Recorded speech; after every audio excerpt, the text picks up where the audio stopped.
In the middle of the bustling mall, Scott's voice rang out, harsh and unfeeling. "Look at how adorable our child is. Takes after me, doesn't he? And we've got another one on the way. Just look at my wife, you can clearly see she's expecting. But you must be tough being barren and useless. Dumping someone like you was the best decision I ever made." His cruel words, defective, barren, useless, were meant to sting as he flaunted his new, fertile wife with an air of superiority. Despite the sympathetic looks from those around us, I couldn't care less about their pity at that moment. With calm resolve, I decided it was time to reveal a truth he didn't know. "Don't you know? My name is Alyssa. I'm a 34-year-old housewife. Scott, my ex-husband, is 36, 2 years older than me. We met at a social gathering through mutual friends. Scott was the life of the party, the complete opposite of me. At that gathering, I was the shy one, often lingering on the sidelines with awkward conversations. But Scott, with his outgoing nature, made sure I was included. He'd casually say, 'You should have more confidence in yourself, Alyssa. You're so cute,' as we walked home from drinking parties. His upbeat demeanor and genuine encouragement began to warm me up to him. I couldn't help but develop a soft spot for Scott. His straightforwardness was endearing in its own way. As we spent more time together, our connection deepened. We started seeing each other regularly, eventually moving in together and getting married. Our life together was harmonious, buoyed by the affection and support of my kind husband. Despite being a close couple, we struggled to have children. We both wanted a child, so we decided to pursue fertility treatment, though it was really I who took the initiative. Scott was incredibly supportive throughout the process. "It's okay, I'm here," he reassured me. "Even if we can't have children, I'll always be by your side, Alyssa." "I'm so sorry, Scott. I'm really sorry," I'd say, overwhelmed with guilt. "It's not your fault," he'd reply gently. "You don't have to carry this burden alone. Let's take our time." As the months turned into years, my feelings of guilt only deepened. 3 years into the fertility treatments, there was still no sign of a child. Initially, Scott remained patient and kind, but gradually, his frustration began to show. One evening, when I attempted to discuss my cycle and suggested we try to conceive, he simply said, "I'm tired," and turned his back to me, falling asleep. Since then, Scott had been making excuses to avoid intimacy, and we hadn't even tried seriously to determine if we could conceive. Our relationship was facing a crisis before we even had a chance to start a family. Our conversations as a couple had dwindled, but Scott suddenly brought up a topic with an unusually cheerful tone. "I saw a colleague's child the other day for the first time in a while, and he was absolutely adorable." Whether he was aware of my feelings or not, Scott continued to talk about his colleague's child. "Oh, really? I wonder when I'll get to see my own child," I responded, trying to keep my voice steady. Scott's response was tinged with sarcasm, and he began to blame me as if he were a judgmental mother-in-law. "Yeah, but with how things have been lately, I doubt you have a better chance of conceiving." Feeling guilty, I hesitantly tried to address the issue with Scott, but he quickly shot back, "What? I'm just exhausted from work. If it were another woman, this would be resolved without any hassle. Honestly, don't you think you failed as a woman if you can't have children? Try putting yourself in my shoes."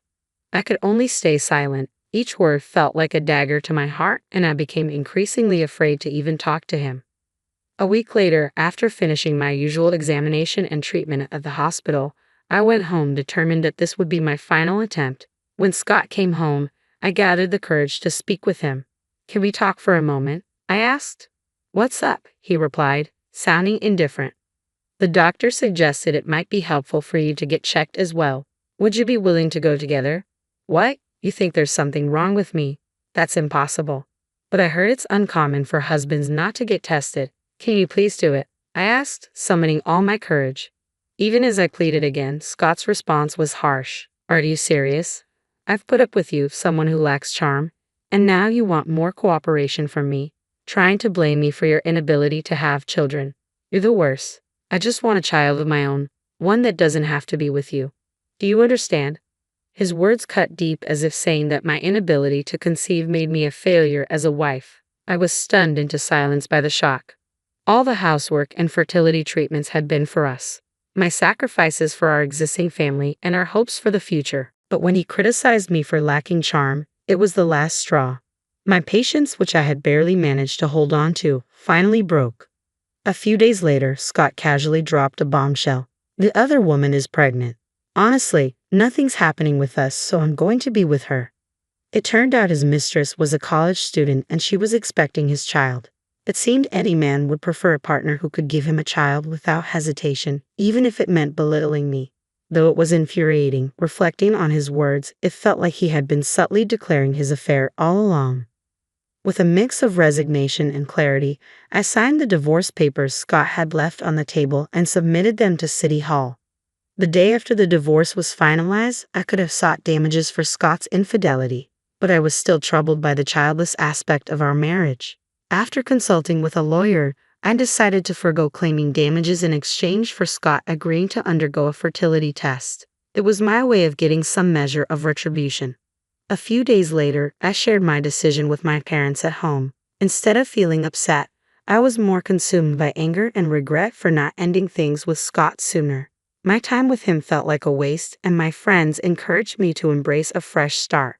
2 years after the divorce, I ran into Scott while shopping at a mall. He was with his new wife, a former college student, and their child. Given that we lived in the countryside, it wasn't surprising to run into each other in a place like this. "Oh, it's been a while. How are you?"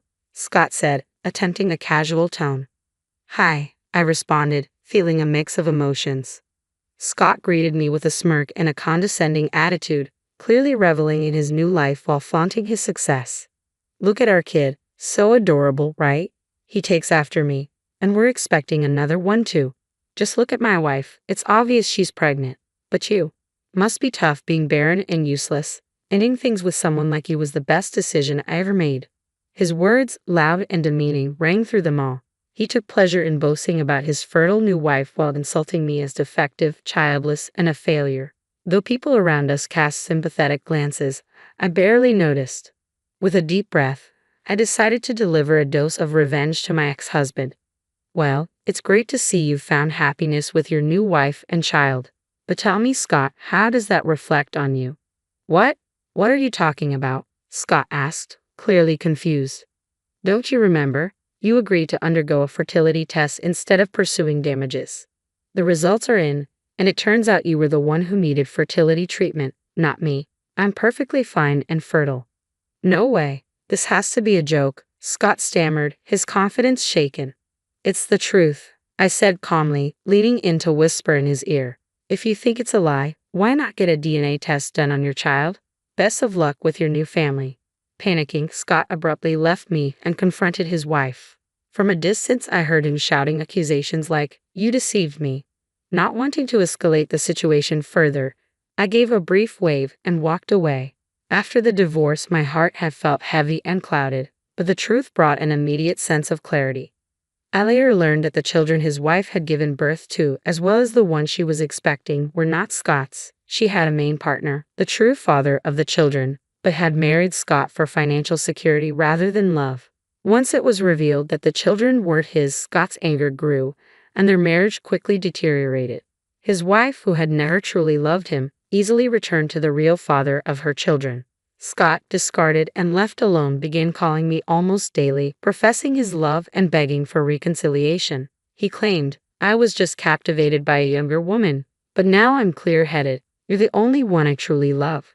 The fact that he had abandoned me when I needed him most was a painful reality I couldn't ignore. His words couldn't erase the past or change my resolve. I was stunned and promptly blocked his number, determined not to revisit the hurtful past. At the time of the mall incident, I was happily remarried and enjoying a smooth sailing life with my new husband and our first child. I had known him from before our marriage. He was a representative from a client company I worked with in my previous job. We had first met in person at a dinner party, but since we had talked frequently over the phone for work, it felt less like a first meeting. Although we had kept in touch, we gradually lost contact after I left my job. Years later, I unexpectedly ran into him in town. He confessed that he had harbored feelings for me when he learned I was getting married but never expressed them. As we started seeing each other again, I found myself drawn to him. Our connection quickly deepened, leading us to marriage. He embraced me completely, even acknowledging the difficulties of my previous marriage. He reassured me with, "You can tell me everything, it's okay."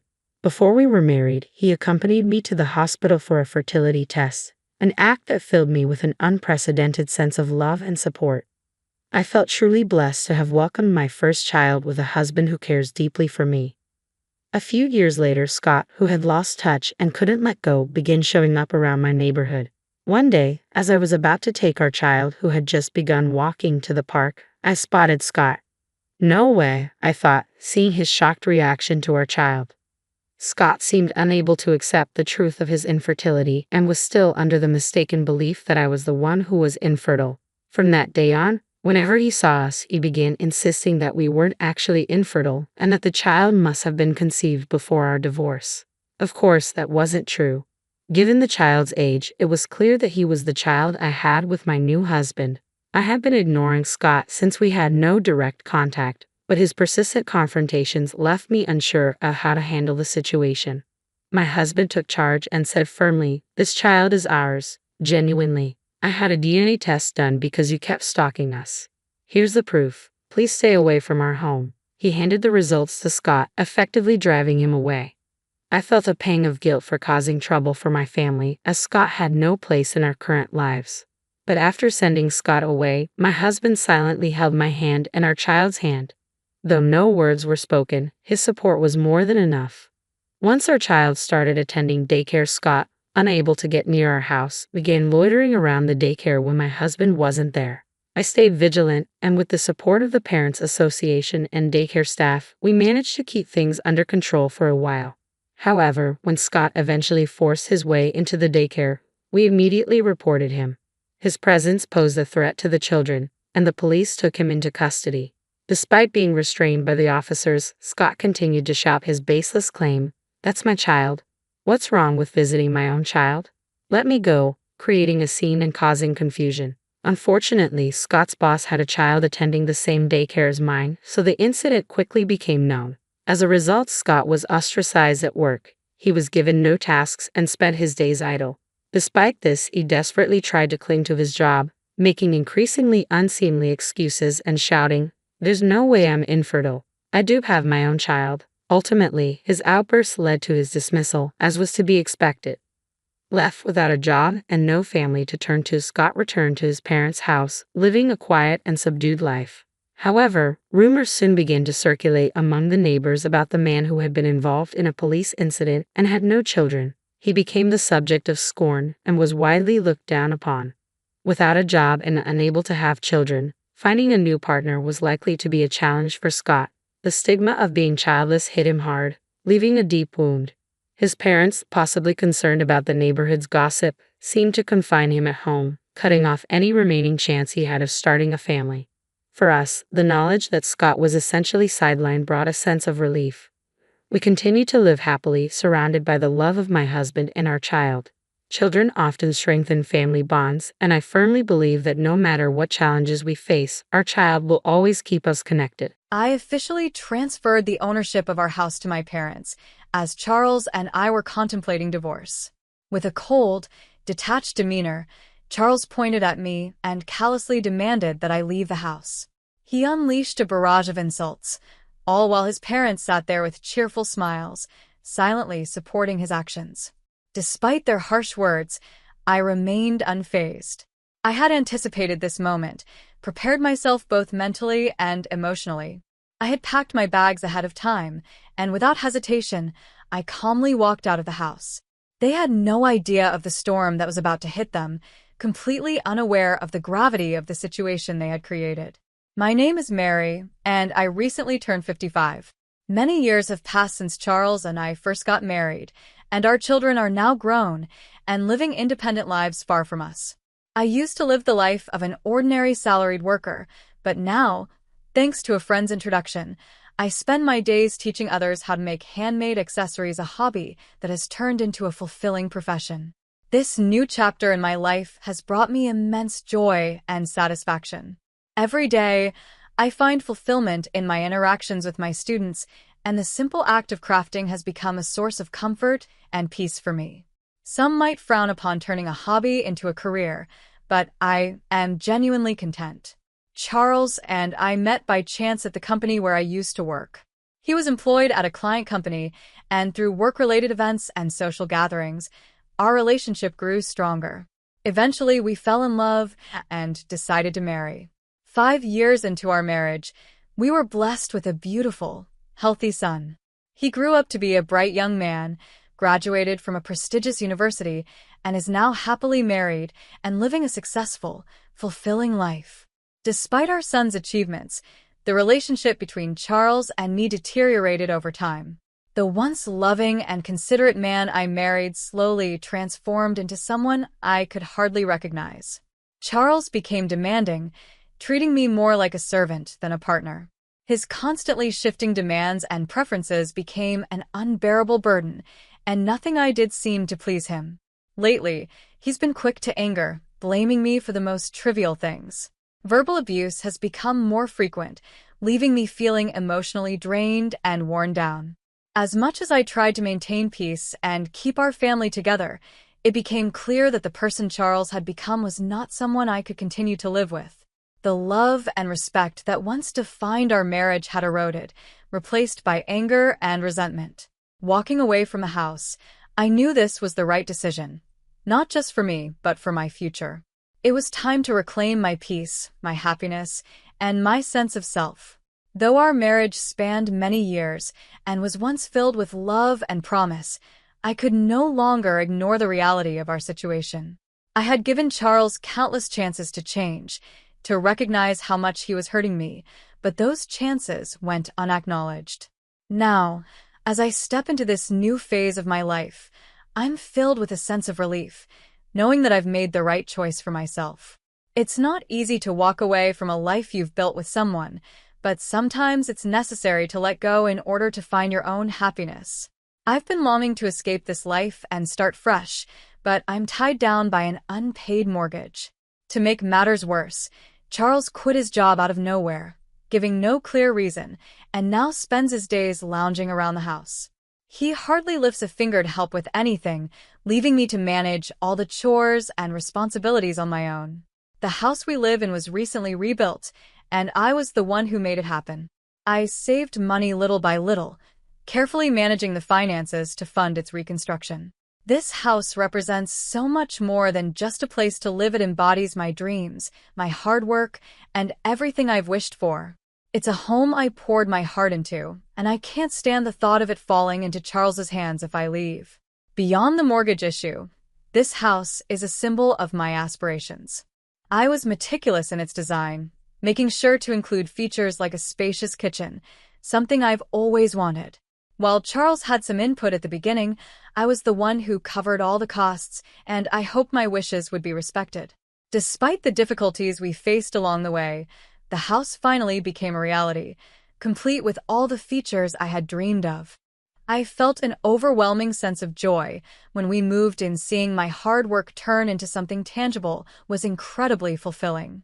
However, the cost of construction ended up being far higher than we initially estimated. We had no choice but to take on a much larger loan than anticipated. Taking on such a significant financial burden in our 55s was a tough decision, but I believed the happiness our new home promised would make it worth the effort. For me, the house was a dream realized. But Charles? He wasn't as thrilled. He sulked, his complaints lingering because his opinions weren't as reflected in the final design as he'd hoped. He even went so far as to say the house was a waste of money, comparing it to throwing cash down the drain. Ignoring his grumbling, I pressed forward, knowing the house was everything I had hoped for. But his attitude worsened. Gradually, Charles stopped talking to me, resorting to childish behavior like leaving trash scattered around and disorganizing the house on purpose. Small, spiteful acts aimed at irritating me. Each day, I wondered when this tension would end, when I could finally break free from this toxic cycle. These thoughts weighed on my mind constantly as I tried to navigate the delicate balance between my love for the home I built and the strained marriage that now threatened to suffocate me. A few months after we moved into the new house, something unexpected happened. The doorbell rang one afternoon. We weren't expecting any visitors, so I was curious about who it could be. As I prepared to head to the door, Charles, surprisingly, got up before I could. It struck me as odd since he rarely made any effort to be involved in anything these days. It seemed like he knew who the visitor was. After a short while, cheerful voices and laughter came from the entrance, a stark contrast to the usual tension in our home. When the door to the living room slowly opened, it revealed the visitors. When I opened the door, I was greeted by the faces of my unexpected in-laws, Kevin and Carolyn. Seeing them was always a source of tension for me. From the moment Charles and I announced our marriage, they treated me coldly, criticizing me for my lower social status and showing an awkward attitude, even on our wedding day. Their interference didn't stop after the wedding either, and each encounter with them left me feeling uneasy, always wondering how to handle the situation. Over time, as our contact with them decreased, I thought things might have settled down. That's why their sudden visit caught me off guard. I greeted them politely, trying to mask the slight tension I felt, but they walked right past me without so much as a word, one of them even bumping into my shoulder as if I weren't there. They immediately began marveling at the house, particularly the spacious, user-friendly kitchen that I had designed with so much care.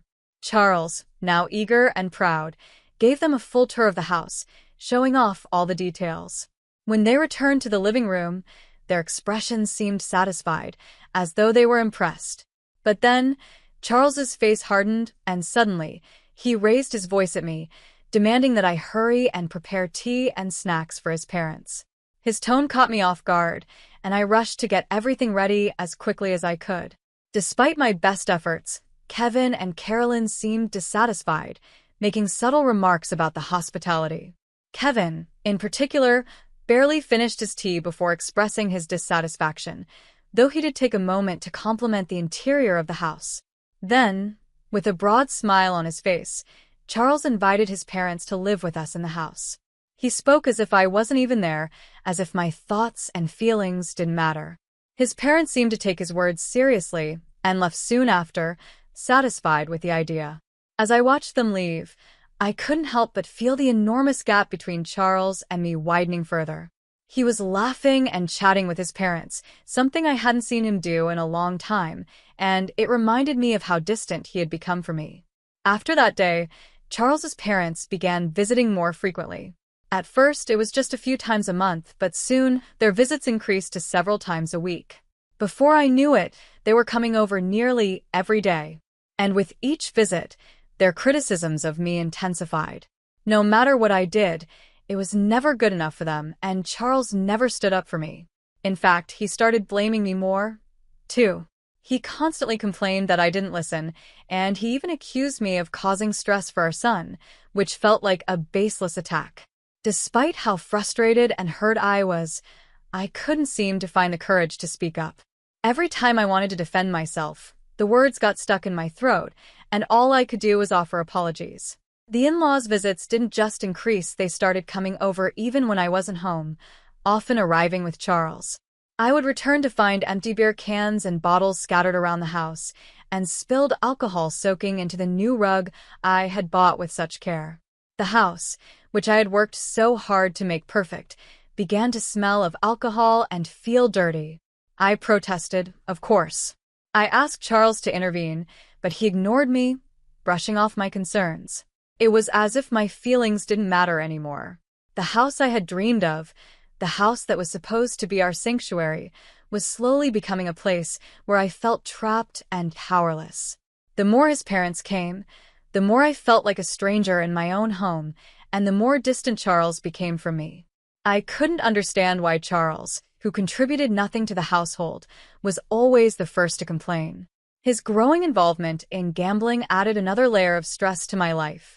Almost daily, I would find discarded betting slips, constant reminders of his risky habit. No matter how many times I tried to explain the dangers of gambling and the impact it was having on our finances, my words fell on deaf ears. The losses were devastating, especially since the money he was gambling away was the result of my hard work and long hours. Nearly a month into the in-laws' frequent visits, they had become bolder, often coming over when I wasn't home. One day, I returned earlier than expected and found them lounging in my house as if it were their own. I confronted them, but their snarky remarks and dismissive attitude made it clear they considered my presence an inconvenience. Frustrated and stressed by the sheer audacity of Charles and his parents, I realized I had reached my breaking point. Instead of letting my emotions take over, I knew I had to come up with a plan to address the situation. During this chaotic time, something strange happened. The in-laws visited one day when I was supposed to be away.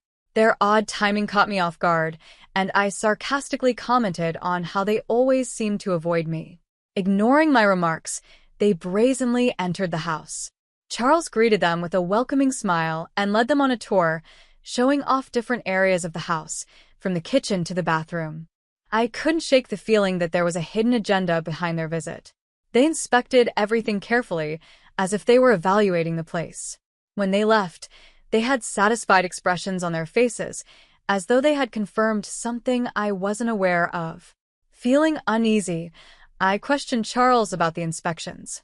He brushed off my concerns, telling me not to worry and insisting that it was none of my business. But his behavior made me suspect that he was hiding something from me. It felt like he was manipulating the situation, though I couldn't quite figure out what his endgame was. All I could do was observe and wait, hoping to uncover the truth. Then, one day, after a long day at work, I came home to find a large moving truck parked in front of our house. The truck had the logo of a moving company called Moving Center. I was stunned. As I approached, I saw Charles talking with the truck driver and some company representatives. When he noticed me, he quickly looked away and disappeared into the house, avoiding any eye contact. My heart sank, but the biggest shock came when my in-laws arrived at the same moment. They greeted me casually, as if nothing unusual was happening, and Charles welcomed them inside with open arms. The atmosphere felt tense, and I couldn't shake the feeling that something was terribly wrong. As I followed them into the house, my suspicions were confirmed. The furniture and belongings I had known for years were gone. In their place was my in-laws' old, dated furniture, arranged as though they were preparing to move in permanently. It was as if my home, the house I had worked so hard for, was being turned into theirs without my consent. I stood there in disbelief, trying to process what I was seeing. My world felt like it was spinning out of control, and it became clear that Charles had been planning this behind my back for some time. His parents seemed smug, as if they had finally taken over, while I was left standing in the middle of what used to be my home, feeling like an outsider. I sat down on the sofa, surrounded by Charles and his parents, all wearing smug smiles that made it clear they had something planned. Their behavior radiated confidence, as if they had been waiting for this moment. Despite feeling anxious, I decided to remain quiet and see how things would unfold. My in-laws exchanged hurried glances, and finally, they declared that they had something important to tell me, hinting at an ulterior motive. Bracing myself, I tried to stay calm. Charles let out a deep sigh before revealing what I had already suspected: he had sold the house to his parents. He then bluntly proposed a divorce, and his parents, nodding in agreement, looked pleased with themselves, their smirking faces showing that they had been plotting this all along. Despite the shocking revelation, I stayed composed. I had seen this coming and prepared myself for this moment. Without hesitation, I signed the divorce papers, took off my wedding ring, placed it on the table, and calmly declared that I would be leaving the house. For a while, I had been suspicious of Charles and his parents, especially with their increasing visits when I wasn't around. To confirm my doubts, I had installed hidden surveillance cameras around the house, connected to my phone. I monitored their conversations daily, and one day, I stumbled upon footage of Charles and his parents joyfully discussing their plan to sell the house. Shocked but determined, I knew I had to act quickly. In the days that followed, I quietly made plans for my next move. Using the information I gathered from the surveillance footage, I decided to transfer the home loan, which was still under my name, to Charles. If they wanted to kick me out of the house I worked so hard for, they could take on the mortgage as well. After all, the $5,500 monthly payments had always come from my hard-earned salary. I doubted that Charles and his parents, now unemployed, would be able to manage the payments without my help. I resolved not to provide any further financial support. Once everything was in place, I moved into my new home, a well-arranged, cozy space furnished with new items I had carefully chosen for this fresh start. I was finally free from the burdens of my old life, ready to begin a new chapter. On my first day off in my new place, I relished the idea of having some much-needed rest. I slept in late, enjoying the quiet peace of my new surroundings. But just as I was about to doze off again, the doorbell rang unexpectedly. To my surprise, Charles and his parents stood at my doorstep, uninvited. Without waiting for an answer, they barged into my home, clearly upset. They spread out a document in front of me and accused me of changing the name on the house loan without their permission. Apparently, they had received the paperwork shortly after I left, and it came as a shock to them. Their expressions of disbelief told me they hadn't anticipated this. Charles and his parents angrily explained that they were all unemployed and couldn't afford the high monthly payments. Charles, in a furious outburst, declared that they would not pay the loan, as if refusing to face the reality of the situation. Calmly, I tried to explain the consequences of defaulting on the mortgage. I told them how interest and late fees would add up, increasing the final amount they would owe. Charles seemed skeptical at first, but as he searched for information online, his expression quickly changed. The weight of what I had done finally sank in. Shock and distress crossed his face as he realized the financial burden that now rested solely on his shoulders. I suggested that they look for new jobs to make a fresh start. As the reality of the situation sank in, their faces grew even paler. They admitted they had no savings or assets to fall back on, and Charles was weighed down by substantial gambling debts with no stable income to rely on. Desperate, they pleaded with me for understanding and help, reminding me of the years we had spent together. But I remained unmoved by their pleas. After everything they had put me through, I wasn't going to fall back into the trap of helping them again. Frustrated by my refusal, they tried to guilt me into reconsidering, but I quickly shut the door on their attempts to mend the situation.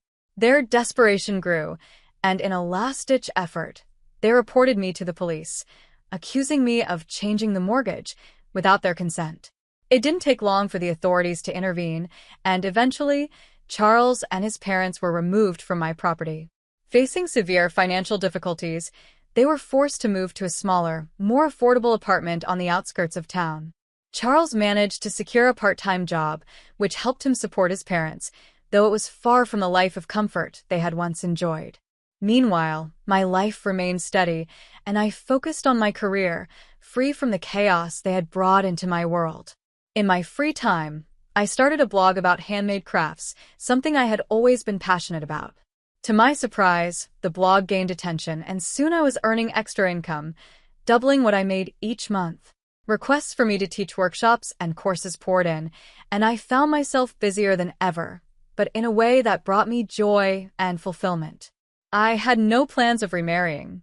After everything I'd been through, I realized that I was content navigating life on my own. One day, as I was going through old belongings, I came across an old household account book from the early days of my marriage. Flipping through its pages, I was reminded of the financial struggles Charles and I had faced together, how hard we had worked to make ends meet back then. But instead of feeling sad, I felt a sense of resolve. I had come a long way since those early days, and now I was building a new happiness for myself on my own terms. I placed the account book back on the shelf, knowing that I had closed that chapter of my life for good, ready to embrace the future with confidence. The morning dew still covered the roses when I heard the sound of expensive heels crunching on the garden path. I didn't need to look up, I already knew who it was. Only one person would wear designer shoes just to walk through my father's precious garden. Still messing around in the dirt, I see, came Laura's voice, fake and sugary. I kept trimming my father's white roses, the same ones he planted for my wedding. That wedding ended in a divorce, and my ex-husband ran off, with the very woman standing behind me now. "Hello, Mary. You know why I'm here," she said, stepping closer. Her shadow stretched over the flower bed. "The will is being read tomorrow, and James and I think it would be better if we had a calm talk beforehand." I finally stood up and wiped my dirty hands on my gardening apron. "There's nothing to talk about. This is my father's house." "His estate," Mary corrected, her bright red lips turning into a smug grin. And since James was like a son to John for 17 years, we believe we deserve a fair share. The garden scissors in my hand suddenly felt heavier. You mean the same James who cheated on his wife, my father's daughter, with his secretary? I asked. That's all in the past, Mary said, waving her polished fingers like it meant nothing. John forgave him. They still played golf together every Friday until she stopped for effect. My father had only been gone for 3 weeks. The pain was still fresh. And now this woman, like a vulture, was circling around what she thought she could grab easily. My father wouldn't have left James anything, I said, standing up straight. He made a lot of mistakes, but he wasn't a fool. Mary's fake smile twitched for a second. We'll see. Your brother Frank seems to think otherwise. The mention of my brother gave me a shiver. We hadn't spoken since the funeral. He spent more time comforting James than talking to me. You talked to Frank? I asked. Oh, sweetheart. Mary leaned in closer, lowering her voice. We've done more than just talk. He's been very helpful. I gripped the garden shears tighter, thinking of something Dad once told me. The roses need a strong hand, Lauren, but never a harsh one. Even the thorns have their place. Leave my property, Mary, I said quietly, before I forget how to be polite. She laughed, a sharp, unpleasant sound. Your property? That's adorable. This house is worth millions, Laura. Did you really think you could keep it all to yourself? Pretending to play house in your daddy's mansion while the rest of us get nothing. My father built this house with his own hands, I said, my voice steady. Brick by brick. I spoke calmly, even though I was filled with anger. He planted every tree, designed every room. This isn't about money. It's about what he built, about what he wanted to leave behind. Mary let out a short laugh. Legacy? Come on, Laura. Everything is about money. And tomorrow, when they read the will, you'll finally get it. She turned to go, but stopped at the garden gate. Oh, and you should start packing. James and I will need at least a month to fix things up before we move in. As her heels clicked away down the path, I looked down at the roses. Their white petals were now stained with dirt from where my shaky hands had crushed them. Dad always said white roses meant a fresh start, but all I could see now was red. I pulled out my phone and called the one person I knew would understand. Julie, it's me. Mary just came by, I said. Yeah, she's just as awful as we guessed. Can you come over? There's something about the will I need to talk to you about.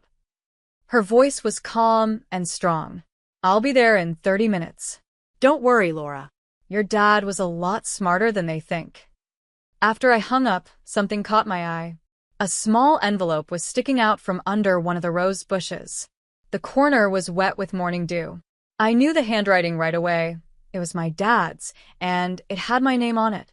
I picked it up with shaking hands, wondering how long it had been hidden there, tucked between the thorns. The envelope felt heavy, like it held more than just words. Well, Dad, I whispered, turning it over in my hands, looks like you left me one last surprise. As the sound of Mary's car disappeared, I stood in the garden holding what felt like the first clue in a mystery my father had left behind. Whatever plan Mary and James had, I had a feeling they were about to realize they messed with the wrong person. Julie showed up right on time, just like she said. She walked in with her legal folder in one hand and a bottle of wine in the other. I figured we might need this, she said with a half smile, holding up the wine as she stepped into Dad's study. I was still holding the sealed envelope, sitting on the edge of Dad's leather chair. The room still smelled like his old pipe and books. I wasn't ready to give it all up to Mary's plans. You haven't opened it yet? Julie asked, setting her folder down with a loud thump. I wanted to wait for you, I said softly, turning the envelope in my fingers again. Mary said Frank's helping them. After that, I didn't want to face it alone. Julie poured 2 big glasses of wine. Your dad was very clear about certain things only being shared at the right time. I looked up quickly. What do you mean? She handed me my glass. Open the letter, Laura. With trembling fingers, I did. I opened the envelope. Inside was one piece of paper and a small key. Dear Lauren, I read aloud. I could almost hear my dad's voice in my mind. If you're reading this, then someone has already started going after the estate. Knowing how people are, I'm guessing it's Mary.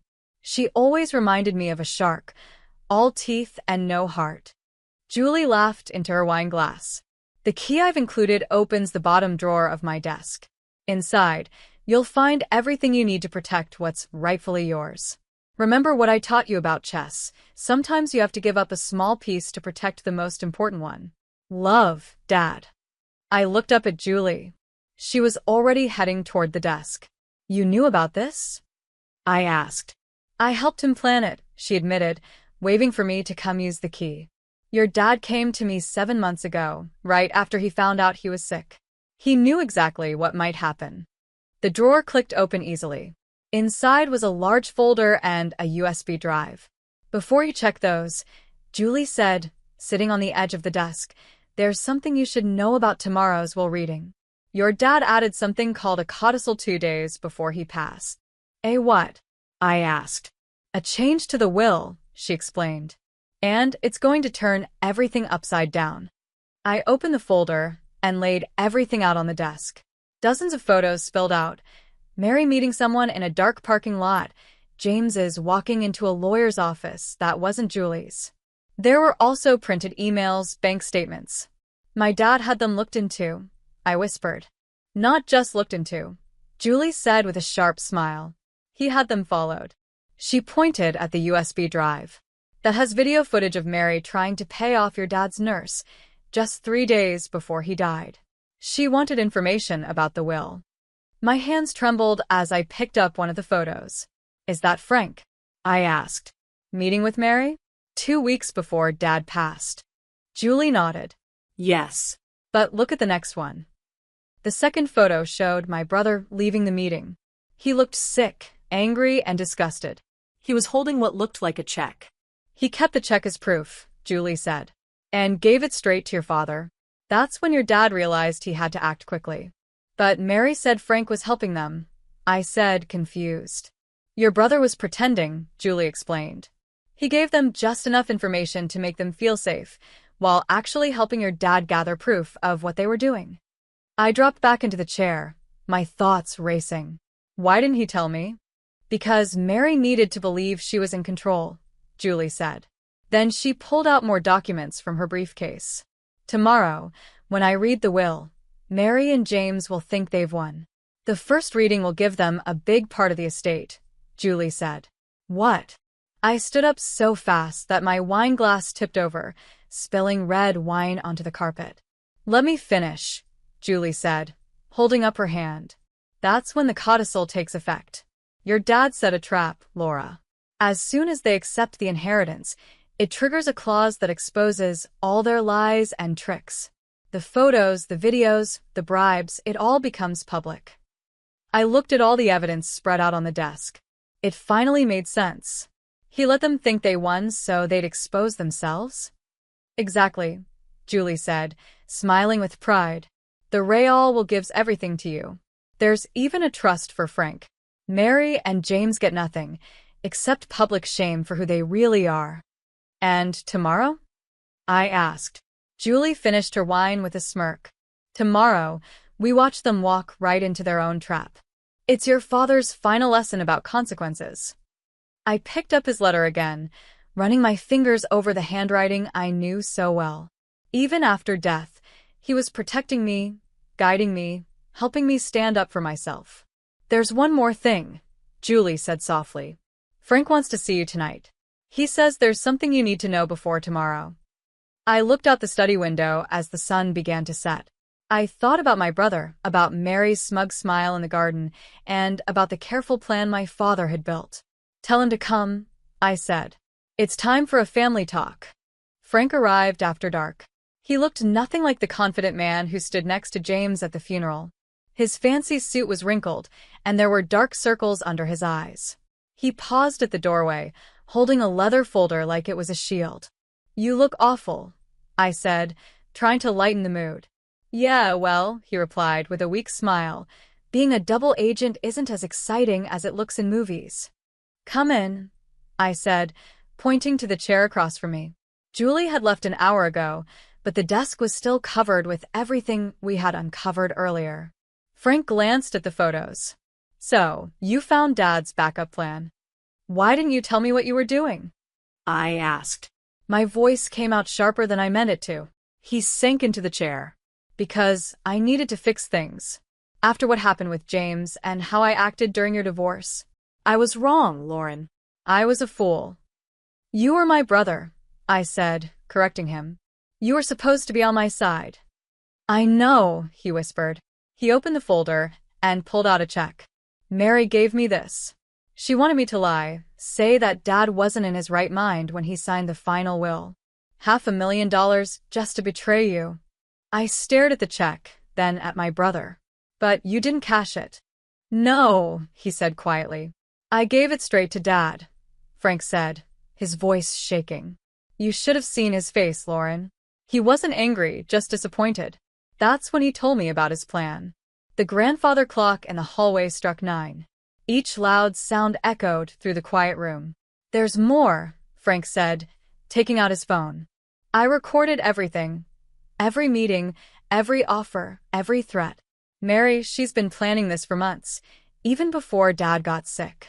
He pressed play. Mary's voice filled the room. "Once the old man dies, we'll challenge the will. With your testimony that he wasn't thinking clearly, and with James's close connection to him, we'll get everything. Laura won't see it coming." I clenched my hands into fists. When was this? 3 months ago. But wait, it gets worse. He skipped ahead in the recording. Now it was James's voice. "We'll sell the house, cash out the assets. Laura can go back to her little apartment and that silly gardening job. She never deserved any of this anyway." "Turn it off," I whispered. Frank stopped the audio, then pulled out one more paper. "This is why I came tonight. Mary didn't just want money, Lauren. She wanted revenge." "Revenge? For what?" "For making James feel guilty for the alimony," and he paused, "for exposing them when you caught them together." The memory hit me like a punch, walking into my bedroom and finding them there. Mary smiling like she'd won everything as my marriage fell apart. "She was his secretary for 2 years, Frank went on. She planned it all, slowly became part of his life, then made sure she got close to Dad and his business circle." He handed me the document. "This proves she started stealing from Dad's company 7 months before you caught them." I grabbed the paper and scanned the page, bank transfers, account numbers, all of it laid out. "Dad found out?" I asked. "Right before his diagnosis," Frank said. "He was putting a case together, but once the cancer came, he changed the plan. He said sometimes justice has to take a different path." "The codicil," I whispered. Frank nodded. "Yeah. "Tomorrow's going to be rough, Lauren. They think they've won. Mary even hired a film crew to capture the big moment when they take control of the estate. Even after everything," I let out a short laugh. "She brought cameras to film her own downfall. Dad would have loved that." Frank smiled for real this time. "Look, I know I can't fix everything that's happened over the last 2 years. But I want you to know, I'm here now. No matter what happens tomorrow, I've got your back." I stood and walked over to the window. The garden was glowing under the moonlight. "Remember when we were kids and Dad caught us fighting over that red toy car?" Frank joined me at the window. "Yeah." "He made us wash every window in the house. Said we needed to learn how to see things clearly." I turned to my brother. "I understand now, Frank. I see what Dad was trying to teach us, even at the very end." Frank nodded. His eyes showed he understood too. "Sometimes the greatest victory isn't winning, it's letting your enemies destroy themselves," I added. The grandfather clock rang again. It was 1/4 past the hour, a reminder that tomorrow was getting closer with every tick. "You should get some sleep," Frank said, gathering the papers and photos. "Tomorrow's going to be a show to remember." As I watched him leave, I rested my hand on the window glass. It was cold and firm beneath my fingers. Dad had always loved these windows. He used to call them the eyes of the house, always watching over the family. Tomorrow, they would watch as justice was finally served, just the way he had planned it. The morning of the will reading came with clear skies and bright sun.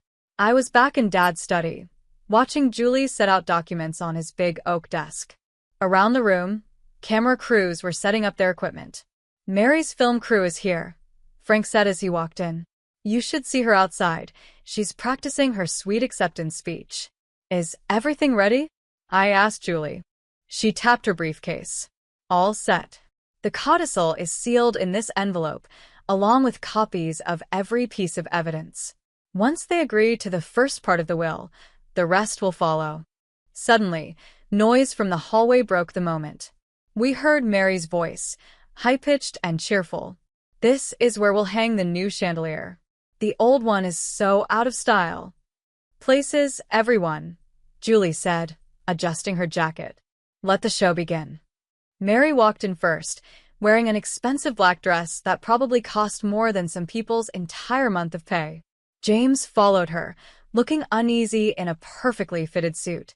The camera crew came right behind, adjusting lights and checking the camera angles. "Laura," James said, giving me a stiff nod. It was the first time he had spoken to me directly since the divorce. "Let's begin," Julie said, standing behind Dad's desk. "As John's lawyer, I will read his last will and testament, along with any other documents he left behind." Mary nearly bounced in her chair with excitement. "We're ready." Just like Julie had warned me, the first reading sounded like a win for them. Dad's estate, his home and his shares in the company, was to be split, 70% to me and 30% to James and Mary. "I knew it," Mary squealed, grabbing James's arm. "John loved us too much to leave us out." But Julie spoke again, her voice cutting through Mary's celebration. "There's a codicil added to the will, 2 days before John passed away." Mary's smile faded. "A what?" "A change to the will," James said quietly, looking nervous. "What kind of change?" Julie opened the sealed envelope. "Any person who accepts the inheritance listed in this will agrees to a full investigation into certain financial issues found in the months before John died." The room fell completely silent. Even the camera crew seemed frozen. "What financial issues?" Mary asked, her voice no longer full of joy. "Maybe these will help explain," Julie said, sliding a group of photos across the desk. "Or this USB drive. There's video of someone trying to bribe John's nurse. Or these bank records that show money being stolen from Jeremy Industries." James picked up one of the photos. His face turned pale. "Where did you get all of this?" "Dad kept a lot of evidence," Frank said from the corner, "including recordings of both of you planning to challenge the will by lying about his mental health." Mary stood up so fast her chair fell over. "Turn those cameras off." "Now." "Oh no," I said, stepping forward. "The cameras stay. You wanted this moment recorded, remember?" "You can't do this," she snapped. "James, tell them they can't do this." But James was still staring at one photo, the one showing him walking into a rival company's office carrying confidential files. "The codicil is very clear," Julie said calmly. "If you try to accept any part of the inheritance, this evidence will be sent to the authorities. The decision is yours." "Decision?" Mary laughed bitterly. "What decision? You've trapped us." "No," I told her. "You trapped yourselves. Every lie, every plan, every attempt to take what wasn't yours brought you here. This is your doing." "This is your fault," she shouted, turning on Frank. "You were supposed to help us." Frank shrugged. "I did help, just not you." "James," she begged. "Say something." But James was already standing, trying to straighten his tie, even though his hands were shaking.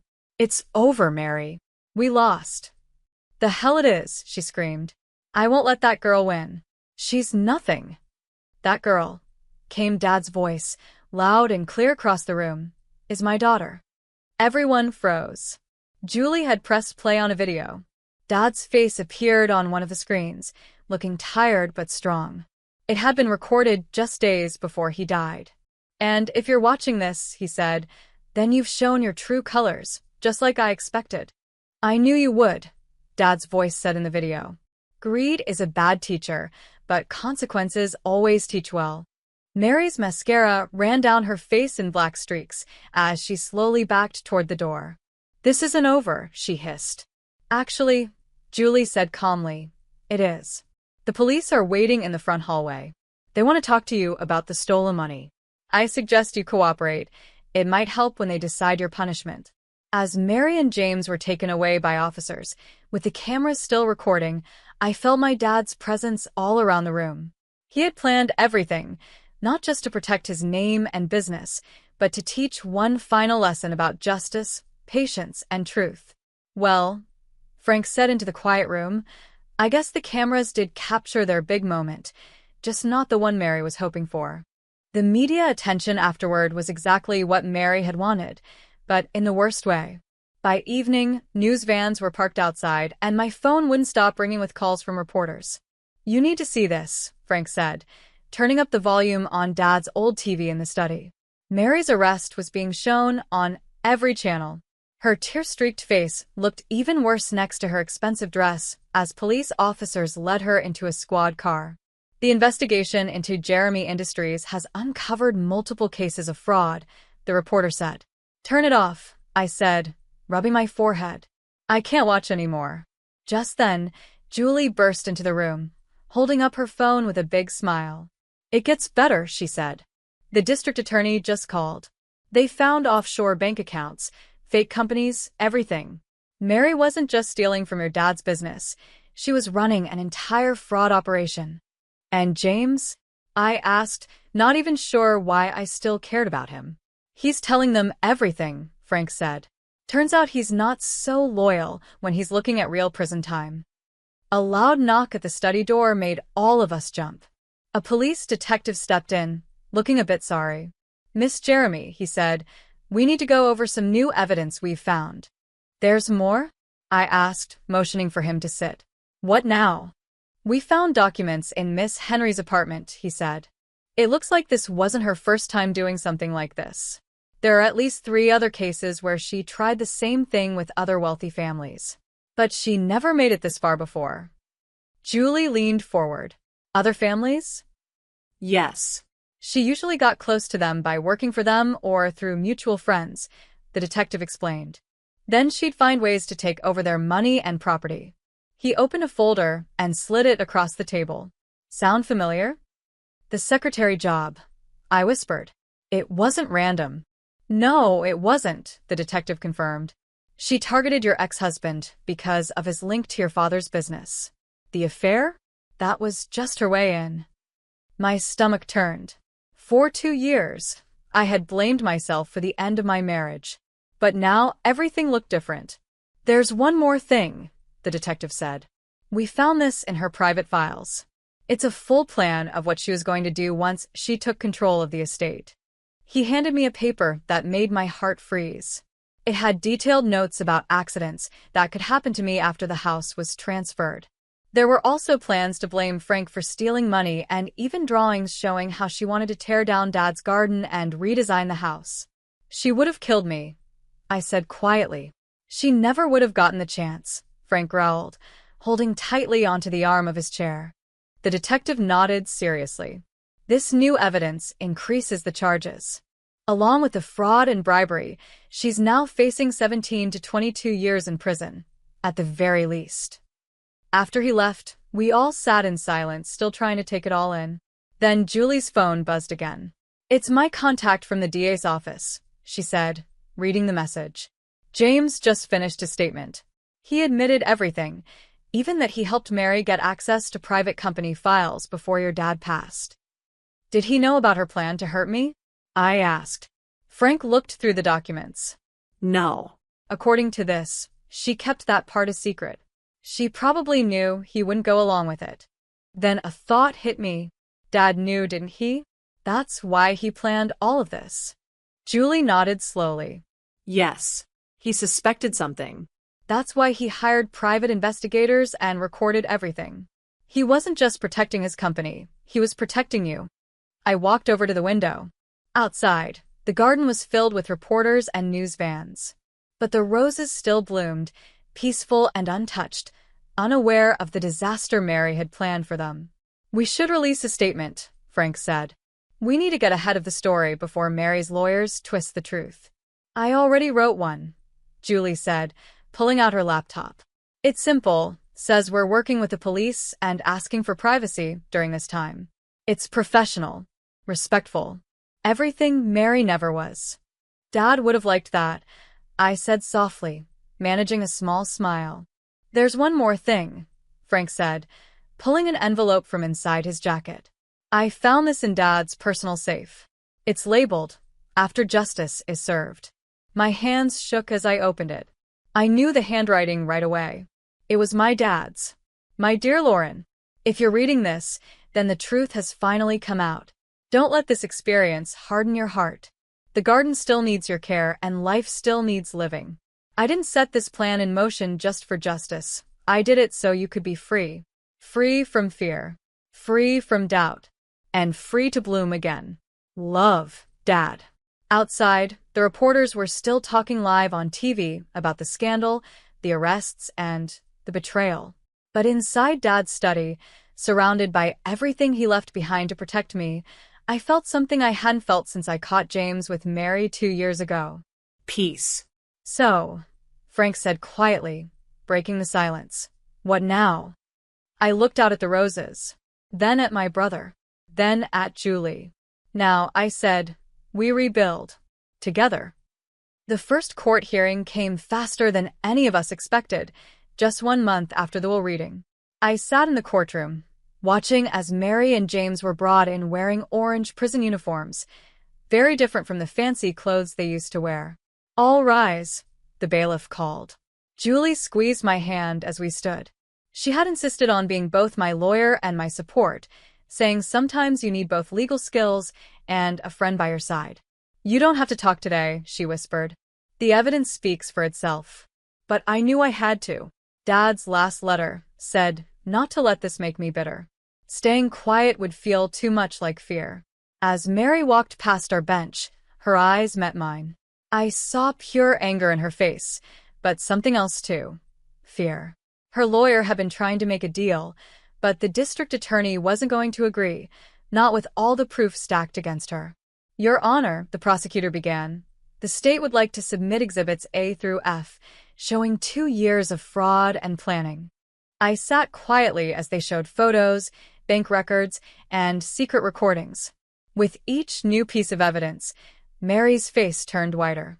James didn't even look up. He just stared at his hands, shoulders slumped. The state calls Laura Jeremy to the stand. Walking to the witness stand felt like crossing a huge distance. I could feel every eye on me. Reporters writing quickly, the jury leaning in, and Mary staring holes into my back. Please state your name for the record. Laura Jeremy. Can you explain your relationship with the defendants? I took a deep breath and looked right at Mary. James was my husband for 17 years. Mary was his secretary, and the woman he had an affair with. And after your divorce? They got married 7 months later. Then they started visiting my father often, while he was sick. Objection. Mary's lawyer said, standing. That's not relevant. It shows motive, the prosecutor replied. It proves they planned this step by step. Overruled, the judge said. Continue. I talked about everything, the visits, how they tricked my father, Mary's threats in the garden, and all the evidence Dad had gathered. With every word, I could see Mary's lies falling apart. Miss Jeremy, the prosecutor said, holding up the papers found in Mary's apartment, when did you find out about these plans to harm you? Objection. Mary's lawyer shouted. That's all just theory. These documents describe real plans to hurt the witness after they took over the estate, the prosecutor said. The judge looked at Mary over his glasses. Overruled. I found out after their arrest, I said calmly. My father thought something like this might happen. That's why he collected all that proof. That's why he changed his will. He was still protecting me, even after he passed away. Suddenly, Mary stood up, the sound of her handcuffs loud in the room. He was a controlling old man who couldn't stand to see his precious daughter lose anything. Mary shouted, "This whole thing is a setup." Miss Henry, sit down. The judge ordered firmly. You think you've won? Mary yelled at me. You think this is over? I made your husband leave you once. I ruined your marriage. And I'll find a way to ruin everything else, too. The courtroom broke into chaos. Officers rushed to hold Mary back as she kept screaming threats. James looked like he wished he could disappear. Order, the judge shouted, slamming his gavel like thunder. Remove the defendant. As they dragged Mary out of the courtroom, still shouting, I caught Frank's eye. He gave me a small nod. Everything she just screamed had been recorded in court, destroying any chance she had of gaining sympathy from the jury. The judge called for a break, and Julie quickly guided me out of the courtroom. In the hallway, reporters shouted questions, but Julie led me past them like a pro. Once we were in a quiet room, she let out a breath.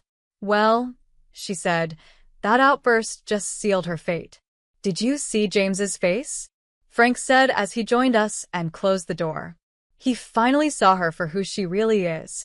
I dropped into a chair, feeling completely drained. Dad knew.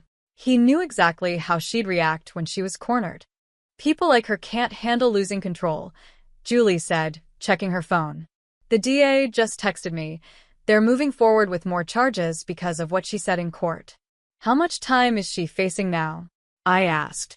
30-6 to 40 years at least, Julie replied.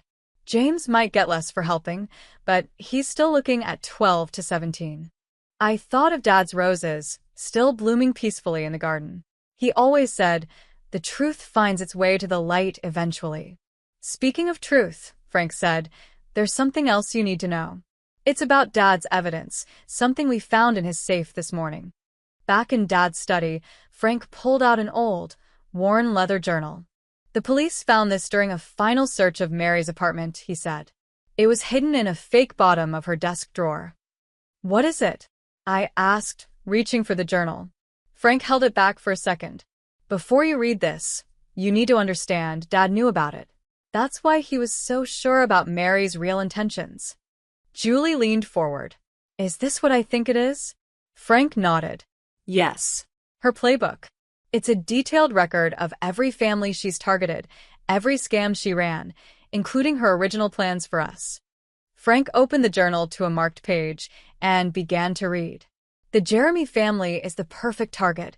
Rich father, tense family relationships, a daughter who trusts too easily.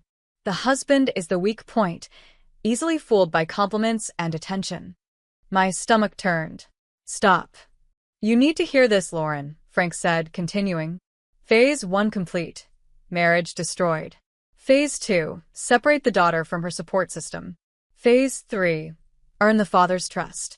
Final phase, remove all obstacles permanently. That's when Dad confronted her, isn't it?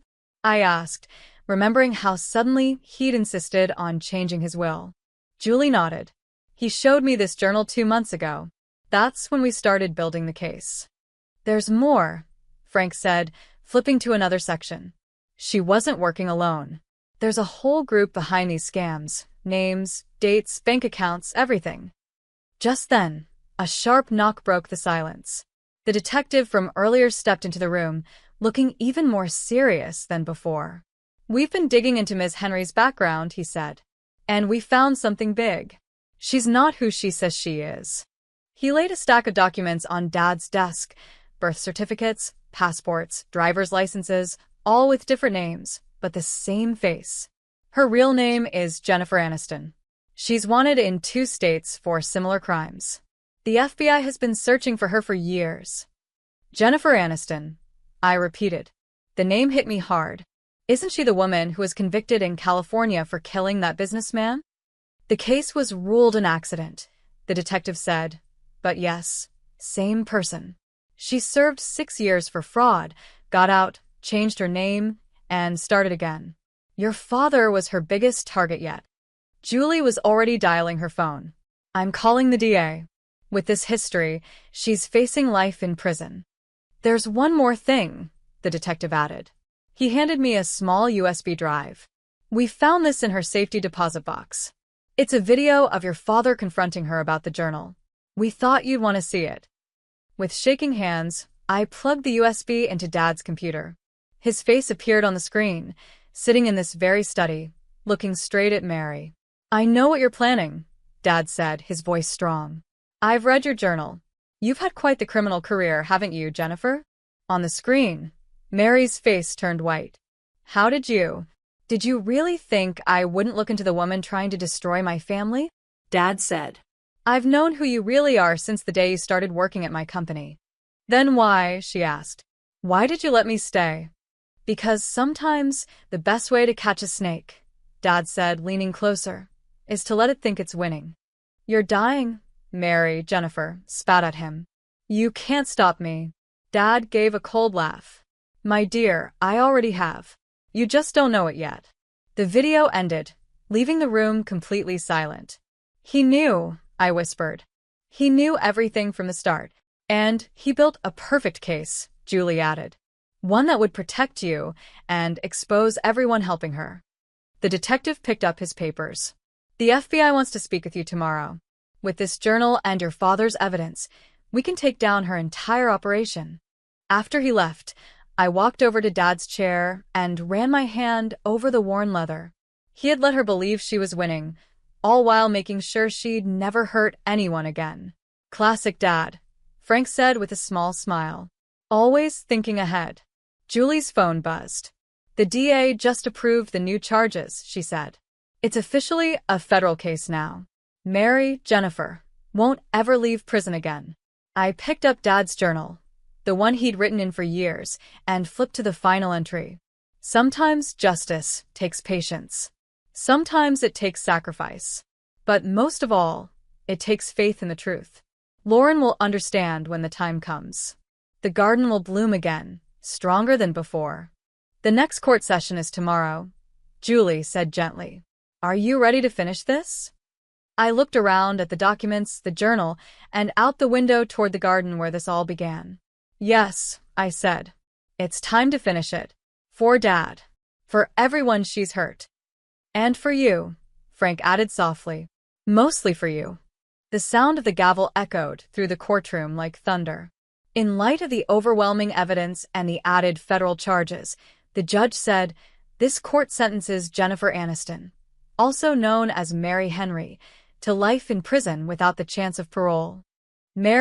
Jennifer, stood stiff in her orange jumpsuit. All signs of her fake charm were gone. As she was led past us, she stopped and looked at me one last time. I hope you're happy, she hissed. You've ruined everything. No, I said calmly. You did that to yourself. The only difference is this time, your victim fought back. The bailiff pulled her away as she tried to say more. Behind her, James was already being led out to begin his own 17-year sentence. Outside the courthouse, reporters crowded around, shouting questions. But Julie stepped forward, her voice firm and clear. My client has no comment, except to say that justice has been served. Not just for her family, but for all the families affected by these crimes. Back at the house, Frank was waiting with something in his hand. The FBI finished going through Dad's study, he said. And they found this hidden in his desk. He handed me a small box. Inside was a single key and a note. For when justice blooms, check the greenhouse. The greenhouse had always been Dad's private space, a quiet place he went to think. I hadn't stepped into the greenhouse since Dad died. Do you want us to come with you? Julie asked gently. I shook my head. I need to do this alone. The key turned easily in the lock. Inside, the air was warm and filled with the sweet smell of blooming flowers. Dad's orchids were still alive, beautiful and well cared for. I guess Frank had been looking after them these past few months. In the middle of the greenhouse was Dad's old workbench. On top of it sat a large envelope with my name on it. Inside was a property deed and a letter. My dearest Lauren, by now, justice has been done, and the truth is out. But justice wasn't the only thing I wanted to grow in this greenhouse. I didn't just grow flowers here, I grew hope. Hope that you'd find your strength again. Hope that you'd bloom, even when others tried to keep you in the dark. The deed in this envelope is for the empty lot next to your old flower shop. I bought it the day after I confronted Jennifer. It's time for Jeremy Gardens to grow beyond our home. You have a gift, Lauren. You bring beauty into the world. That shouldn't be limited to one garden. Remember what I taught you. Some flowers bloom best after frost. You've made it through your winter. Now it's time to bloom again. Love always. Dad. I walked back to the house in a daze, holding the letter and deed tightly. Frank and Julie were waiting in the kitchen. Well, Frank asked. I spread the deed out on the counter. He bought the lot next to my old shop. He wanted me to grow the business. That's not all he did, Julie said, pulling out her tablet.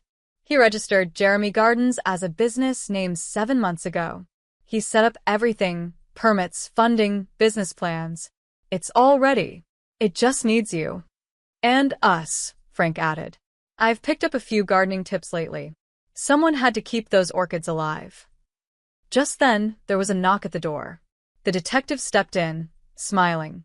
I thought you'd like to know. 2 more people have come forward. They were also victims of Jennifer's scams. With your dad's evidence, we're about to close more than a dozen unsolved cases. Dad would have loved that, I said. He always believed the truth comes out in the end. Speaking of truth, Frank said after the detective left, I found something else while I was taking care of the greenhouse. He pulled out his phone and showed me a photo of a small plaque tucked among the orchids. It read, "For Lauren, who taught me that the strongest flowers grow in broken places." He put that there right after your divorce, Frank said. I think he always knew you'd find your way back. Julie smiled and pulled out her legal pad, that familiar spark in her eyes. So, she said, should we get started? I started working on the business papers for Jeremy Gardens. As I looked out at Dad's garden, the roses were still blooming, still standing strong, no matter what had happened. Beyond the flowers, I could see the future Dad had imagined for me. He didn't just want justice. He wanted me to grow. He didn't want me to just survive. He wanted me to thrive. Yes, I said, feeling stronger than I had in years. It's time to build something new.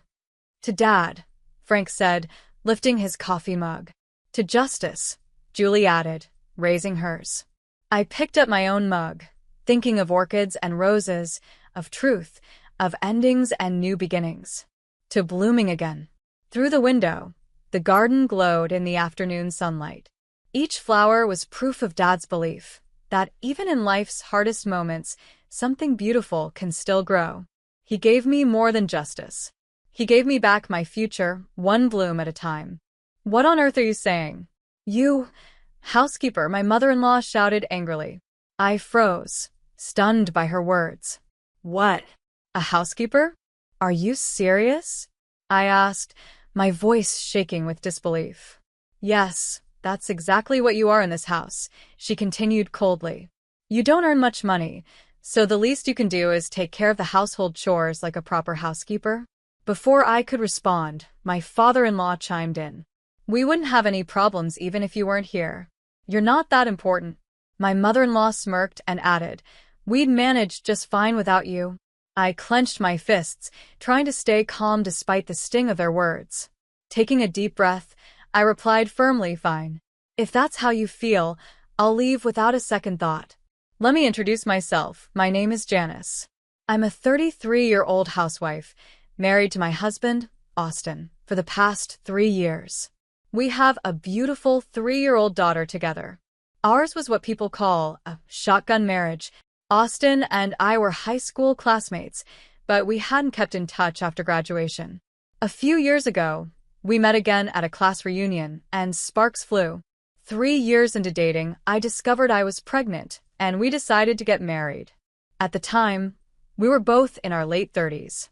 It was a perfectly normal age to start a family, so there wasn't much judgment about our decision. Having our daughter felt like a blessing, and in many ways, her birth made my transition to motherhood smoother. Austin and I were happy together. I took a full maternity leave so I could focus entirely on raising her and being present for all her milestones. Austin was equally doting. Every evening after work, he would come home excited to spend time with her. Our home was filled with love and warmth. But this peaceful life didn't last long. Things began to change when Austin brought up the idea of moving in with his parents.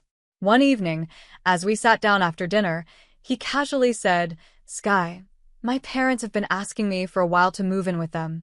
I was taken aback. Why? They're not that old. They seem perfectly capable of living on their own, I replied. It's not about their age, Austin explained. I'm the eldest son, and traditionally, I'm supposed to live with them and take care of them. When we got married, I said no because I wanted to live with just you and our daughter, but now it feels like the right time. I felt uneasy, but he continued. Our daughter is 3 years old now. I think it's okay for us to move in. Plus, my mom can help you with the housework and childcare. Doesn't that sound like a good idea? I wasn't sure how to respond. The idea of moving in with his parents unsettled me, but I could tell Austin was serious.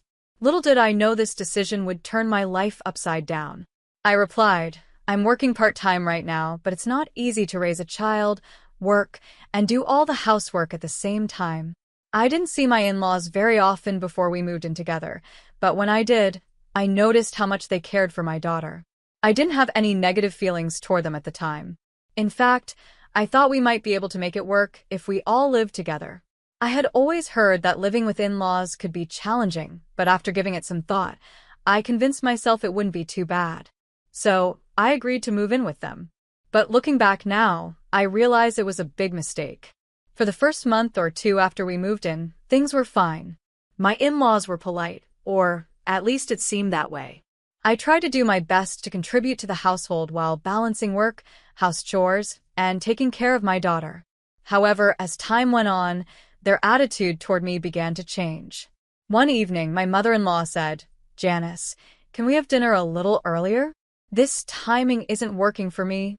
I explained, I usually pick up my daughter after work, and by the time we get home and I cook, it's around this time. I can try, but it's not easy. If you're only working part-time, you should come home earlier and make dinner on time, she replied bluntly. Well, it's my job, so I can't just leave whenever I want. I started to explain, but she interrupted me. It's so half-hearted. Honestly, it's annoying, she said with a tone of irritation. I couldn't believe how much they were starting to criticize me. My job finishes around 3 p.m., and after that, I pick up my daughter from daycare, stop by the supermarket to buy groceries, and come home to cook dinner. Dinner is usually ready by 5 p.m., which doesn't seem late to me. Besides, my daughter isn't even home until then. My mother-in-law, who doesn't do any housework herself and spends most of her day lounging around, was suddenly complaining about dinner timing. It felt unfair and unnecessary. It didn't stop there. My father-in-law also started criticizing me more and more. You haven't cleaned the bathroom yet, he said sharply one evening. I'm sorry, I was going to finish preparing dinner first, I replied, trying to stay calm. You're so slow. Can't you do your chores faster? He snapped. Frustrated, I couldn't help but respond. Why are you being so harsh? Because you're useless, he shouted angrily. Day by day, their words grew colder and their tone harsher.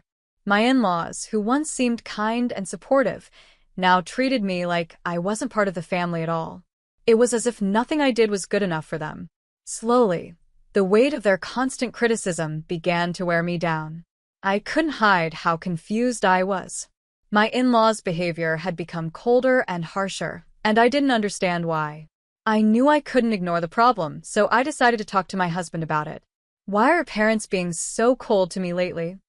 Asked Austin one evening, hoping for some support. What? That's just your imagination, he replied casually, brushing off my concerns. It's not my imagination, I insisted. They get angry at me over the smallest things. It's like I can't do anything right in their eyes. Austin sighed and said, maybe they just want you to be a better wife. There's nothing wrong with that, right? He even gave me a little smile as if this was no big deal. I stared at him, shocked. I couldn't believe how dismissive he was. At that moment, I realized I'd been wrong to ask him for help. And worse, I started to feel like I'd made a mistake marrying him. Slowly, my feelings for Austin began to fade. Things only got worse after that. My in-laws became even more demanding with each passing day. One evening, as I was washing dishes, my mother-in-law called out to me, Janice, come over here and give me a massage. I haven't finished the dishes yet, I explained politely, thinking she'd understand. Don't talk back to me. Come here right now, she snapped. Reluctantly, I went to give her the massage, knowing she wouldn't let it go. But as soon as I finished and went back to the kitchen, my father-in-law started yelling. Hey, My favorite cup isn't clean yet. why are you so slow? He barked. I clenched my fists in frustration. Can't he wash his own cup? I thought. It felt so unfair. Why were they treating me like this? Feeling overwhelmed, I decided to ask Austin to talk to his parents. Maybe if he explained things, they'd ease up a little. But when I brought it up, Austin frowned and said, "It's too much trouble to deal with them." "Please, Austin," I begged. "I really need you to talk to them. I can't keep doing this." Finally, after a lot of pleading, he agreed. 10 days later, I asked him how the conversation went. "So, what did they say? Did they explain why they're acting like this?" I asked, feeling a glimmer of hope. Austin shrugged and said, "They just said part-time workers don't deserve human rights." "What?" I gasped. "How can they even say that? That's ridiculous." "Well," Austin continued nonchalantly, "they don't like that you work part-time instead of full-time. But you're the one who asked me to work part-time." I snapped. "You told me to so I could handle raising our child and doing housework. Didn't you tell your parents that?" Austin looked away and said, "I didn't think that's why they were upset." I couldn't believe it. How could he be so careless and unconcerned about the way his parents were treating me? My heart sank, and I felt more alone than ever. I was shocked and didn't know what to say. My husband just looked away and muttered, "I didn't have time to tell them that." I stared at him in disbelief. How could he say that? I started questioning everything. Why I married him, why I stayed with him, and whether he even cared about me anymore. It felt like he had already abandoned me emotionally. For a brief moment, I even thought about divorce. But then I looked at my daughter. She deserved a family, and I wanted her to have a father in her life. So for her sake, I decided to keep going no matter how hard things got. Then one day, something happened that changed everything. It was a weekend and I had gone grocery shopping. When I came back home, I found my mother-in-law sitting in the living room with my daughter. I was putting the bags away in the kitchen when I overheard her say something that made my blood run cold. "Oh, if only you were a boy. I would have been so much happier," she said to my daughter. Why did it have to be a girl? What a shame. I froze, unable to believe what I was hearing. She was saying this to my 4-year-old child. I walked into the living room, trying to stay calm, and said firmly, "Mother, please don't talk to my daughter like that." My mother-in-law looked startled and quickly said, "Oh, I didn't know you were home. Take back what you just said," I demanded. "Take it back? Why should I?" "I meant it," she replied, her voice sharp. I took a deep breath, trying to keep my anger in check. What if she remembers what you said? What if it affects her? She doesn't even understand what I said. "You're overreacting," my mother-in-law excused herself with a dismissive wave. But I had already lost my patience. It's not about whether she understands right now. It's about what you're teaching her. I won't let you talk to her like that again. You won't harass my daughter," I said angrily. "Harass," she shouted back. "When have I ever harassed anyone? You're being ridiculous." I couldn't believe her denial. "Are you pretending not to know? If you're truly unaware, then you have a very twisted way of thinking," I snapped. You think I'm twisted?" she stammered, her voice rising with anger. "What are you even saying, housekeeper?" "Housekeeper," I repeated, completely confused. "That's right. You're just a housekeeper in this house," she spat. As we argued, my father-in-law walked into the room, holding his newspaper. "What's all this noise? I can't even read in peace," he grumbled. "She's trying to start a fight with me," my mother-in-law said, pointing at me. He glanced at me briefly and muttered, "She's got a lot of nerve for a housekeeper," before walking off, clearly uninterested. I stood there, stunned. I couldn't believe this was my life. I couldn't believe what I was hearing. "So, you've been calling me a housekeeper behind my back? You really think so little of me, don't you?" I said, my voice shaking with anger. "Screw you," my father-in-law snapped. "You don't deserve any respect. You barely work part-time and don't bring in much money. That's why you're just a housekeeper here. You're lucky we even let you stay. And how dare you challenge your mother-in-law?" he added. "You're worse than a housekeeper. You should leave already. Then my mother-in-law jumped in. You probably got pregnant just to trap our son and take his money. That's the kind of woman you are. But honestly, we'd be perfectly fine without you here. I stood my ground despite their cruel words. Say whatever you want. I've had enough of this nonsense. You all seriously need a reality check, I said firmly. At that moment, I decided I wasn't going to take it anymore. I went to my room, grabbed my suitcase, and started packing my things. My daughter watched quietly as I packed, and I promised myself I'd protect her from these toxic people. Just as I was finishing, my husband came home. He had been out fishing all day and looked surprised to see me with a packed suitcase. Janice, what's going on? Why do you have such a big suitcase? He asked, confused. I've been fired, I replied coldly, not bothering to hide my anger. Fired?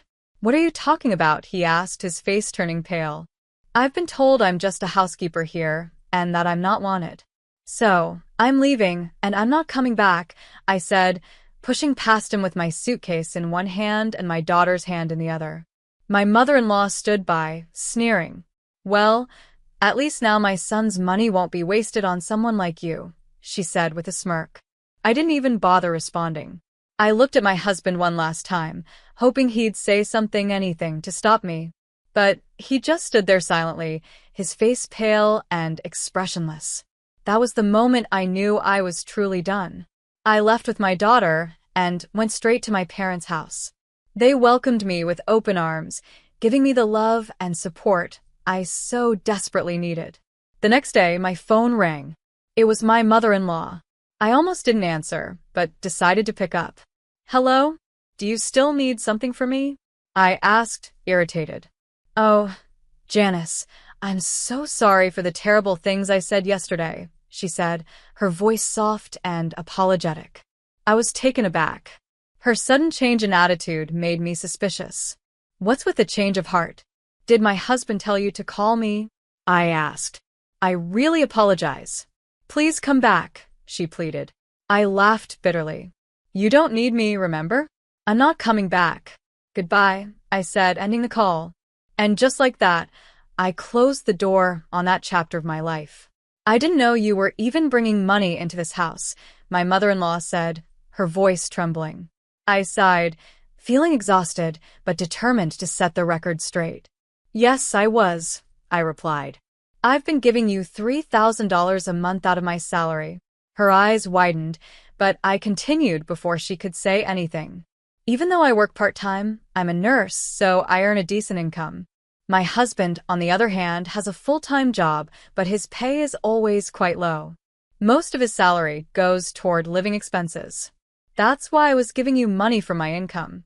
On top of that, I've been saving for our daughter's future, her tuition fees and other expenses. I took a deep breath and added, my husband is a kind person, but he struggles with low self-esteem. Maybe because of that, he tries to appear more successful than he really is.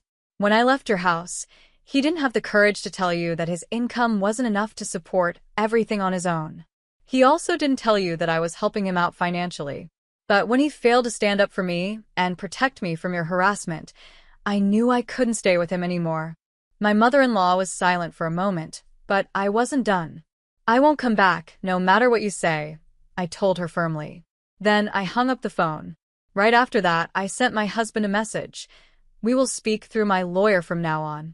I blocked all their numbers, my husband's, my mother-in-law's, and my father-in-law's. I had made up my mind. It was time to file for divorce.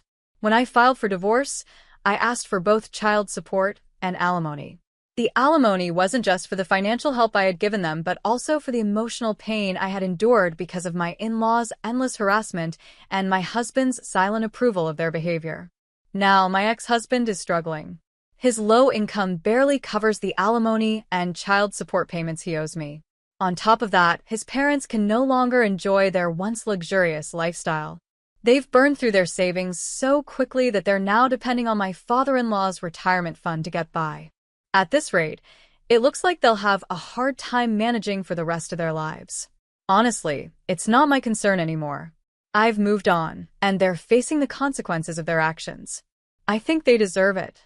Every time my ex-husband sees our daughter, He tries to ask me for help, saying he's in financial trouble. One day, when he brought it up again, I looked at him and said, "If you keep asking me for help, I'm not going to let you see her anymore," I told him firmly. After that, my ex-husband stopped asking me for help. He knew I was serious and that there was no point in trying to guilt me into anything. With that chapter of my life closed, I returned to my parents' home, where I could finally start fresh. Being back with my parents was a blessing. They welcomed me with open arms and gave me the support I needed to move forward. My mother, in particular, has been a huge help by taking care of my daughter while I work. Now, as a single mother, I'm working harder than ever to provide for my daughter and build a stable future for us. Since my mother is there to look after her, I've been able to pick up night shifts again, which has increased my income significantly. Working nights can be tiring, but knowing I'm doing this for my daughter gives me all the strength I need. Every day, I feel grateful for my parents' love and support, which allows me to focus on my job and my daughter. My little girl is my biggest motivation. Watching her grow up happy and healthy makes every challenge I face worthwhile. Her smile reminds me why I work so hard. It's all for her future. As I move forward, I'm determined to create a good life for us. I've set goals for myself, not just financially but emotionally as well. I want my daughter to grow up feeling secure, loved, and proud of her mother.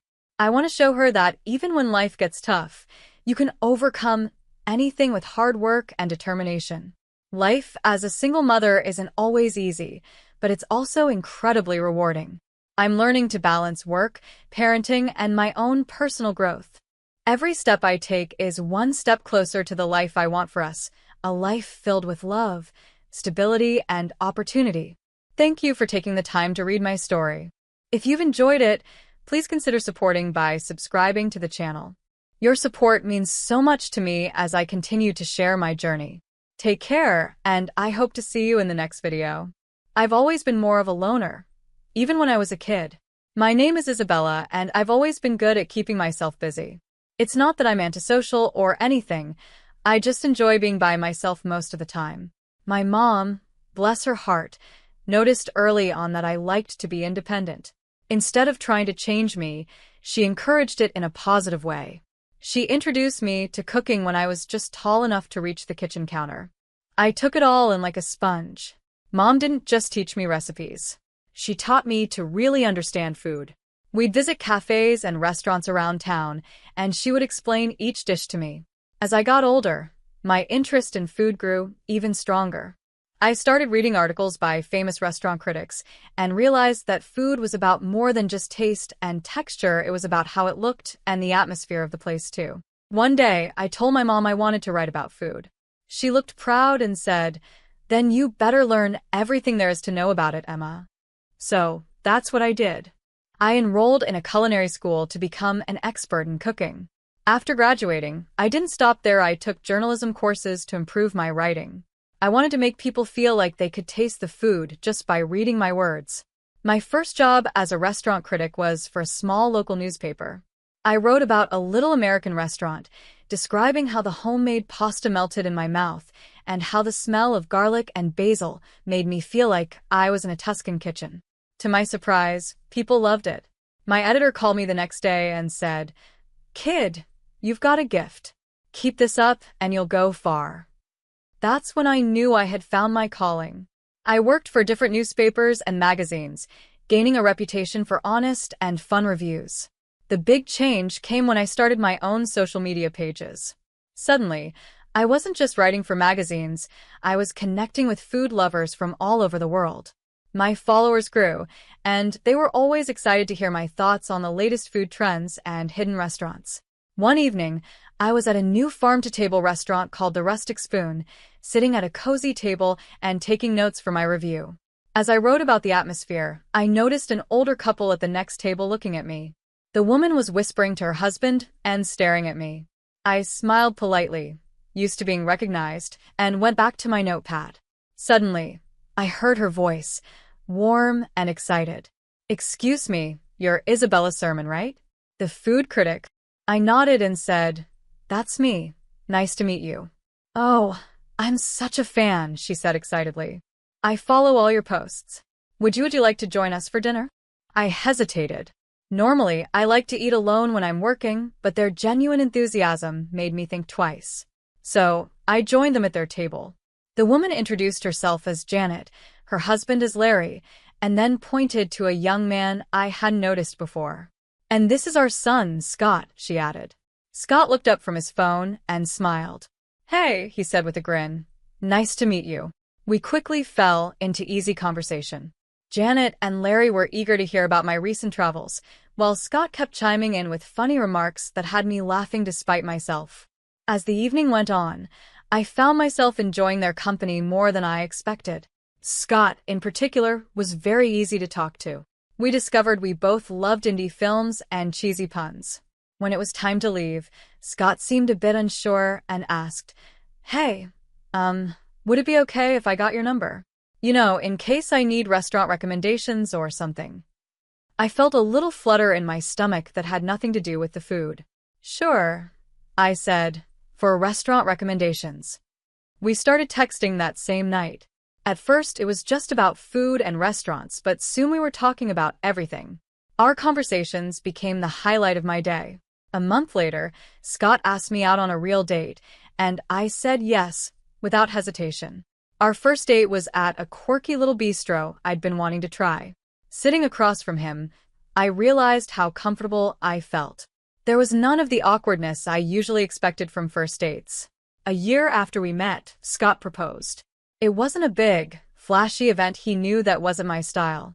Instead, he made me dinner a sweet attempt that ended with slightly burnt steak and lumpy mashed potatoes and asked me to marry him over dessert.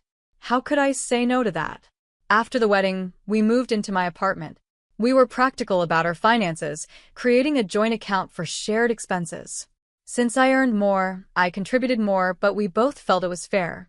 Living together revealed new things about Scott. He had a habit of leaving dishes in the sink, his clothes scattered everywhere, and his toothpaste tube always uncapped. Coffee mugs seemed to multiply on every surface. I bit my tongue, reminding myself that I wasn't perfect either. "It's just an adjustment period," I told myself. "We'll find our rhythm." And slowly we did. Scott started making more of an effort to clean up, and I learned to relax my standards a bit. It wasn't perfect, but it was ours. 5 months later, it was time for our first vacation together. Standing in the airport with our luggage, I felt a wave of excitement.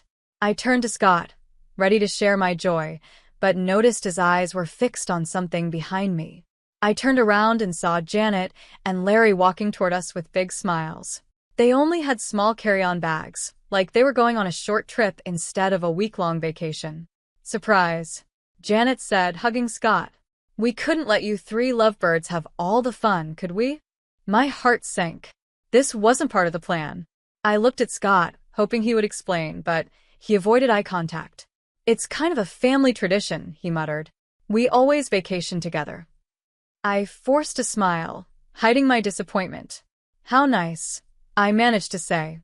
"But don't you need more luggage for a week-long trip?" Larry waved it off. "Oh, we'll just buy what we need when we get there. No sense in dragging heavy suitcases around, right?" The first few days of the vacation were a blur. I focused on the positives. The beautiful scenery, the interesting new foods I discovered, and the locals' warm hospitality. But as the days went by, I started to notice how much Janet and Larry spent. They shopped like there was no tomorrow, ate at the fanciest restaurants, and never seemed to worry about the bill. One evening, as we sat at another expensive restaurant, I couldn't hold back my curiosity any longer. I leaned over to Scott and whispered, "How can your parents afford all this? Aren't they retired?"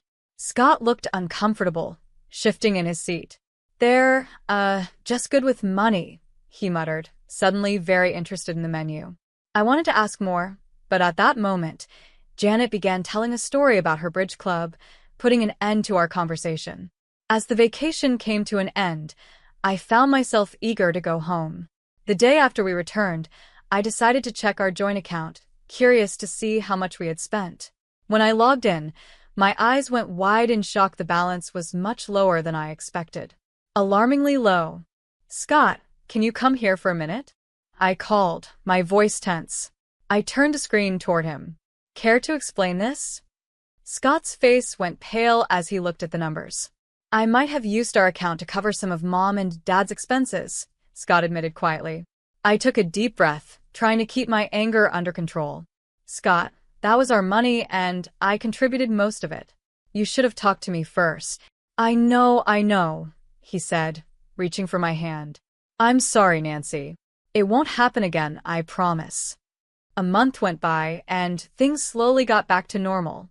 Scott kept his word and didn't touch our joint account without discussing it with me first. I tried to let go of what happened during the vacation and focused on my work and our life together. One cool autumn evening, Scott came home looking excited.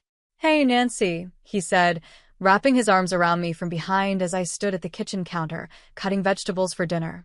I've got an idea. How about we go on an overnight picnic this weekend? Just the two of us, a rented motorhome, and the great outdoors. What do you say? The idea sounded great, and we spent the next few days getting ready for our little adventure. I packed a cooler with gourmet sandwiches, homemade potato salad, and a bottle of wine. Scott took care of renting a small motorhome and planning our route. We arrived at the campsite in the afternoon. The place was beautiful, surrounded by tall pine trees and a clear lake. Scott parked the motorhome in our spot, and we stepped outside to enjoy the fresh air. That's when I saw a familiar car pulling into the space next to ours. Janet and Larry got out, waving excitedly. Surprise! Janet called out. We thought we'd join you on your little getaway. I turned to Scott, hoping to see the same shock I felt on his face, but instead, he looked sheepish, avoiding my eyes. Scott, I said, my voice calm but firm. Did you tell them about our trip? Before Scott could answer, Janet came over and hugged me tightly. Isn't this exciting? A family camping trip.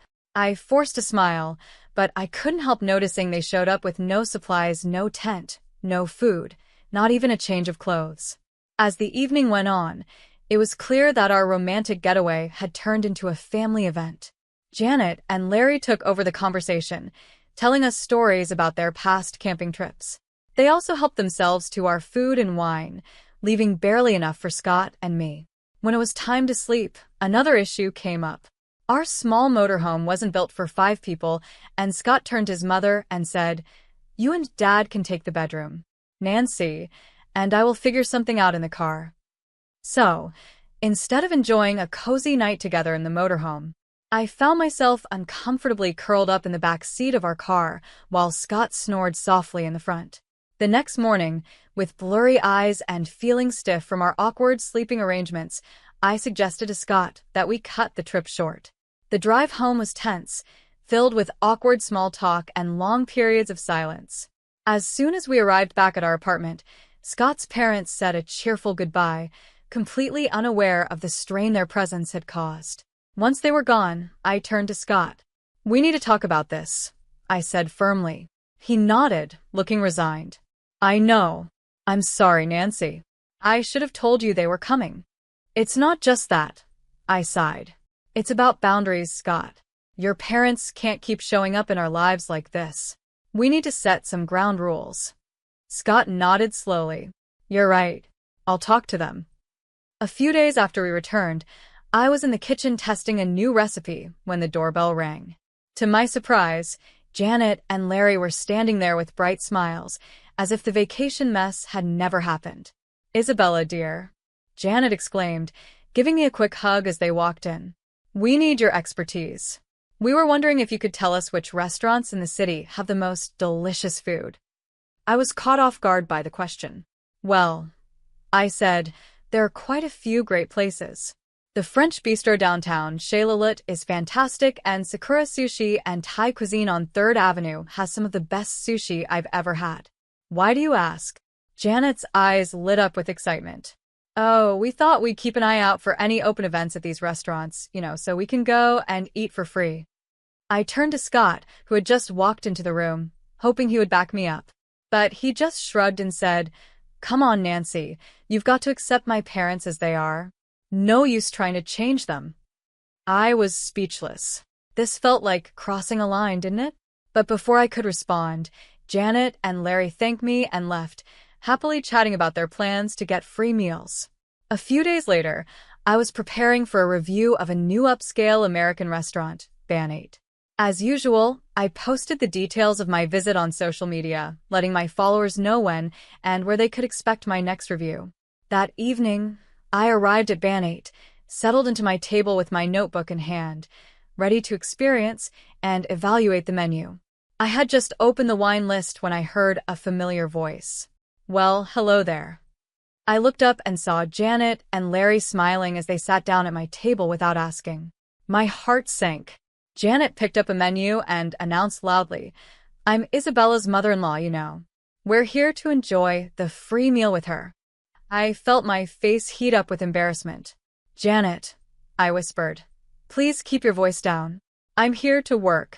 You can't just show up like this." But Janet wasn't listening. She raised her voice even more. "Oh, don't be silly, dear. Everyone knows food critics eat for free. Why shouldn't your family enjoy the perks too? We have every right to be here." I could feel the eyes of other diners on us, and the head waiter was walking toward our table, looking concerned. This was getting out of control fast.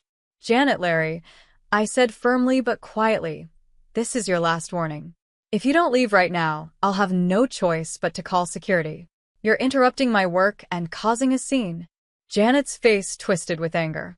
She stood up quickly, her chair scraping against the floor. "Well, I never," she shouted. "Is this how you treat family, Isabella?" As she grabbed her purse, she turned to me one last time, her voice full of disappointment. "You know, I think I made a big mistake. I'm the one who told Scott to marry you. I followed your Facebook page and thought, now there's a girl who could help us enjoy the finer things in life. I thought you'd take us to fancy restaurants for free, maybe even help us out a little. But I was wrong. If this is how you treat family, well, we're not interested in being part of yours anymore." With that, Janet stormed out of the restaurant, Larry following behind her. The silence that followed was deafening. My hands were shaking as I reached for my phone and dialed Scott's number. He answered on the third ring. "Scott," I said, my voice barely a whisper, "is it true? Did your mother really push you to marry me because she thought I'd provide for them?" There was a long pause on the other end of the line. Finally, Scott sighed. "Yes," he admitted. "Mom saw your success and thought, well, you know how she is. She insisted you'd be perfect for us." It felt like the ground had disappeared beneath me. I hung up the phone and turned to the head waiter, who had been standing nearby. "I'm really sorry for the disturbance," I said. "I won't be able to finish my review tonight. Please give my apologies to the chef." As I gathered my things, I pulled out my phone again and quickly typed a message to my followers, explaining that due to unexpected events, my review of Bar di Sante would be postponed. The drive home was a blur, my mind racing to make sense of everything that had happened. When I walked through the door of our apartment, Scott was waiting for me, his face full of worry. "Nancy," he began, but I held up my hand to stop him. "Why didn't you tell me?" I asked softly. "Was I just a way for your family to get what they wanted?" Scott's face fell, and he reached for my hand. This time, I didn't pull away. "No, Nancy, no." "Well, yes, it started with my mom's idea, but I fell in love with you. Not your job, not your connections, just you." I sank onto the couch, suddenly feeling drained. Scott sat next to me, his eyes full of hope. "I know I've made mistakes," he said quietly. "I should have set boundaries with my parents a long time ago. But Nancy, I love you. I want to make this right. Can we try to fix this?" I looked at him, really looked at him. Despite everything, I knew I still loved him. As we sat there on the couch, our hands intertwined, I felt a small glimmer of hope. Maybe, just maybe, we could get through this and come out stronger. The next couple of months passed peacefully. Scott worked on setting boundaries with his parents, and I threw myself into my work, trying to rebuild the trust in our relationship. Then, the moment I had worked toward for years finally came. My cookbook was published. It was more successful than I ever dreamed. Major newspapers and magazines praised it, and it quickly became a bestseller on all the big online retailers. One evening, as I was scrolling through yet another glowing review, Scott came home with a surprise. "Let's celebrate your success," he said, his eyes sparkling with excitement. "I've planned a trip to that charming city you've always wanted to visit. It has everything you love: great restaurants, historical sites, beautiful nature. And I booked us a room at that boutique hotel you've been eyeing." I paused for a moment, then asked the question that had been on my mind. "It's just us, right? Your parents aren't coming?" Scott looked me straight in the eye. "I promise, Nancy, it's just us. No parents, no surprises." The day of our trip arrived, and we made our way to the train station, luggage in hand, feeling hopeful about what was ahead. My heart sank. There they were, Janet and Larry, waving enthusiastically. I turned to Scott, hoping this was just a bad coincidence, but the guilty look on his face told me everything. "I'm sorry," he mumbled, avoiding my eyes. "I could not invite them. Mom found out about the trip." In that moment, something inside me broke. All the promises, all the efforts of the past months, they meant nothing. But I forced a smile as Janet and Larry approached. I noticed they only had a small purse between them, no luggage. "Where's your luggage?" I asked, already knowing the answer. Janet waved her hand dismissively. "Oh, don't worry, dear. You'll handle everything, won't you? After all, we're celebrating your success." As the announcement for boarding came over the loudspeaker, we made our way onto the train. Once everyone settled into their seats, I stood up. "I'm just going to use the restroom before we leave," I said, grabbing my purse with my phone and documents inside. I stepped off the train, feeling the cool air of the platform on my face. I stood there, watching as the train's doors closed, as the whistle blew, and as it slowly began to pull away from the station. My phone buzzed in my purse, snapping me out of my thoughts. Scott's name flashed on the screen. I took a deep breath and answered. "Nancy, where are you?" Scott's panicked voice came through. "We're not on the same path anymore, Scott," I replied, my voice steadier than I felt. "I'm divorcing you." I hung up before he could respond. My hand shook as I opened my banking app and blocked Scott's access to our joint account. Barely a minute passed before my phone rang again. This time, it was Janet. I held the phone away from my ear as she shouted insults and threats, demanding that I pay for their trip and compensate them for emotional distress. When she finally paused for breath, I spoke calmly. "Janet, I'm not afraid of your threats. If you post any slander, I won't hesitate to take legal action." I blocked her number, then Scott's, and finally Larry's, just to be sure. Taking a deep breath, I called a cab and went home. The weekend passed in a blur of emotions and practical tasks. I packed Scott's belongings, contacted a lawyer, and drafted the divorce papers. By Friday morning, I felt drained but determined. The sound of a key turning in the lock made me tense. Scott walked in, looking disheveled and desperate.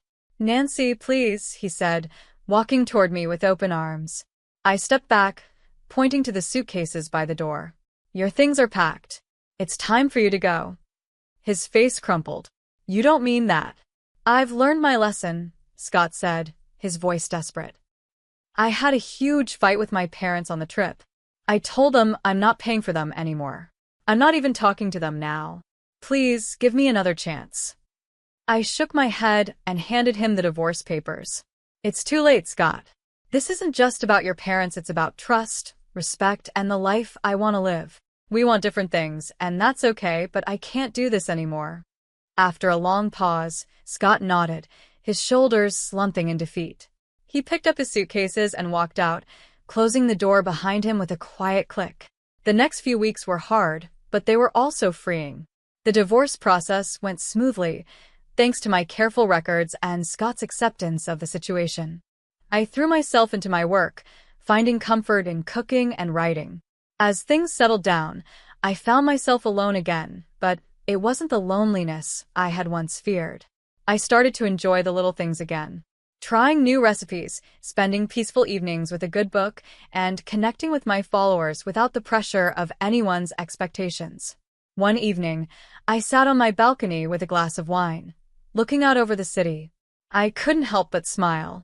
Life hadn't gone the way I planned, but maybe it turned out exactly how it was meant to. I was Isabella, again food critic, author, and most importantly, in control of my own life.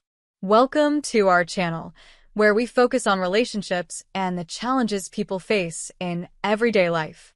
Today's video will dive into the ups and downs of managing a busy career while maintaining a strong relationship. Let's get started. As a journalist, my job often keeps me far away from home. I spend a lot of time traveling for different projects, which means I'm always on the move. I'm 31 years old and married to a wonderful man who's 34. We met during one of my work trips and instantly fell in love. We've been married for 4 years now, and after we got married, we moved into the house I inherited from my father. It's a special place that holds a lot of memories, and now it's where we've built our life together.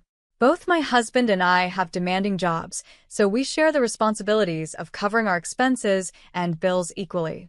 However, because of our busy work schedules, we rarely get to spend quality time together.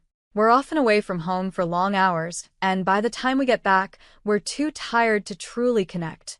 This has led to some arguments here and there, mostly because we feel like we're missing out on being together.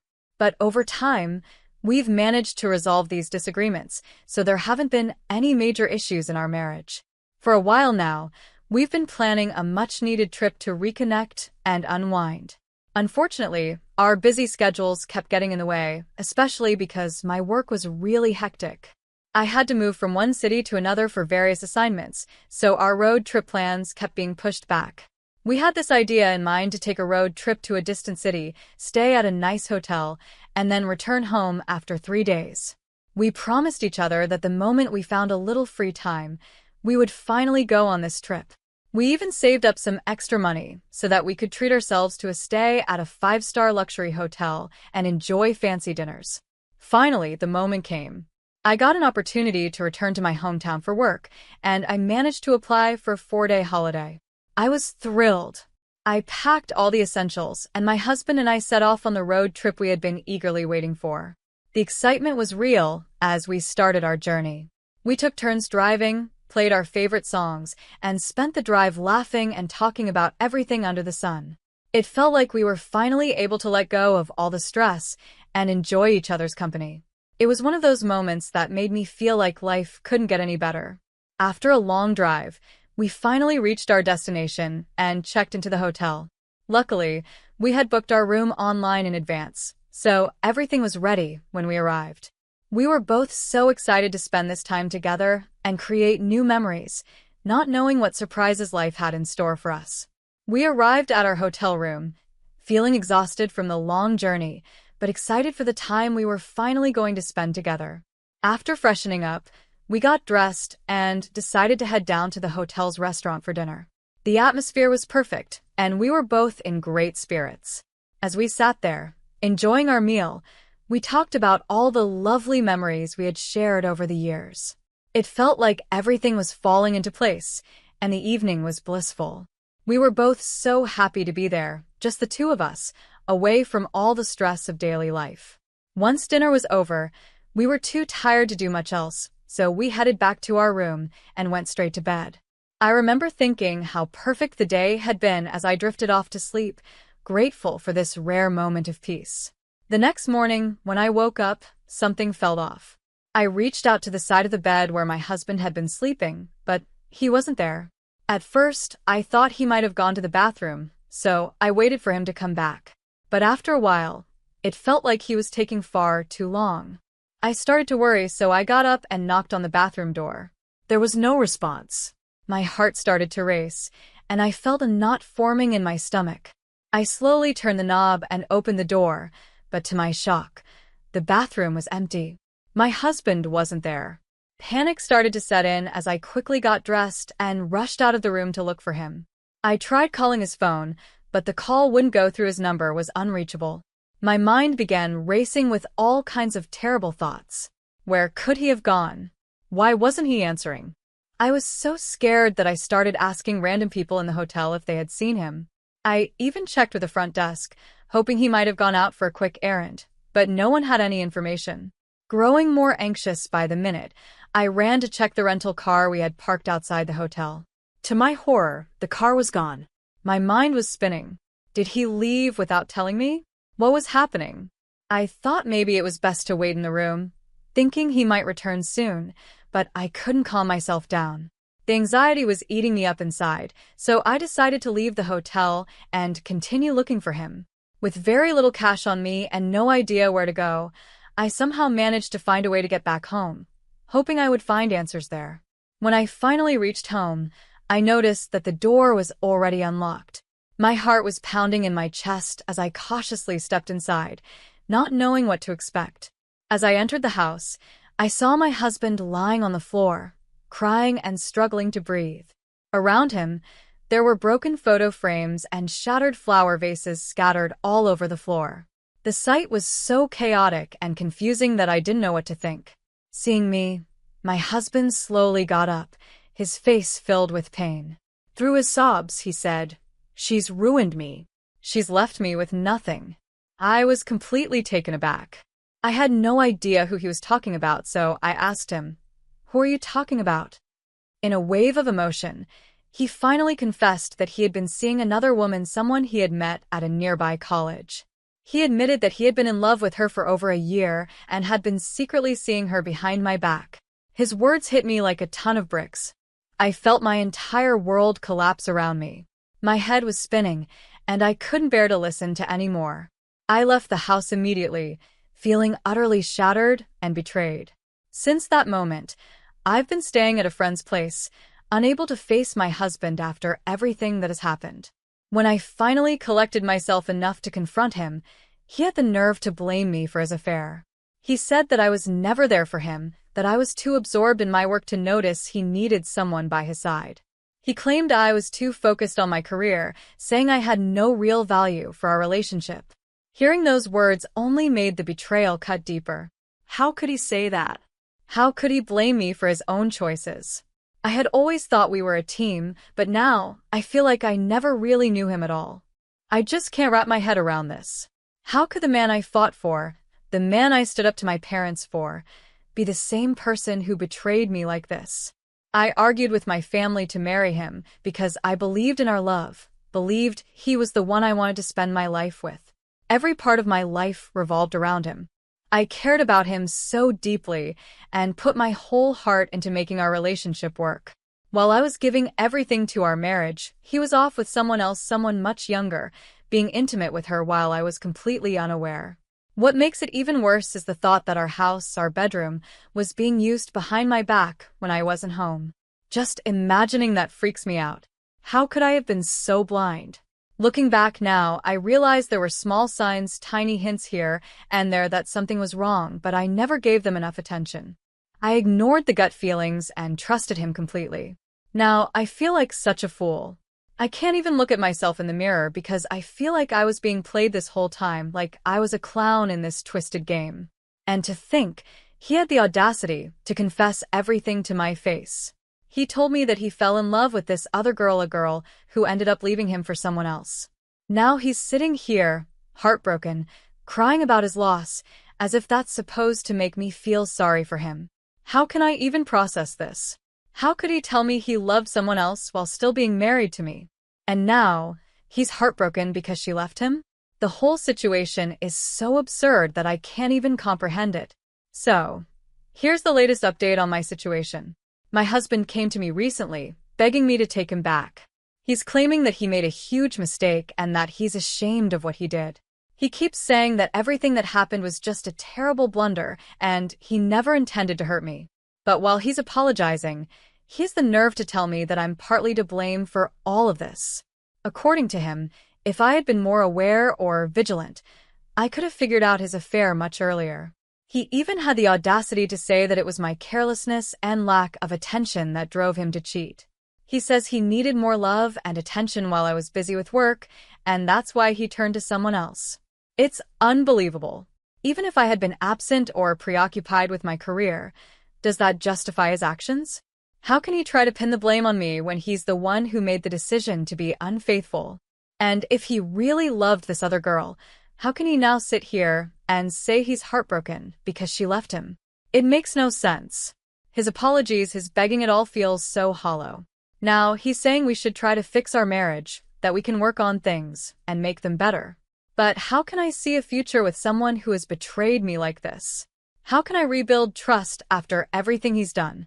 I knew deep down that I couldn't continue living this lie, so I finally gathered the strength to file for divorce. I refused to spend the rest of my life with a man who has treated me so poorly and broken my trust. As soon as he found out that I had filed for divorce, he went completely off the rails. He started acting irrationally, calling me nonstop even though I refused to answer. When I didn't pick up, he took it a step further, calling my friends, my parents, even some of my coworkers, trying to turn them against me.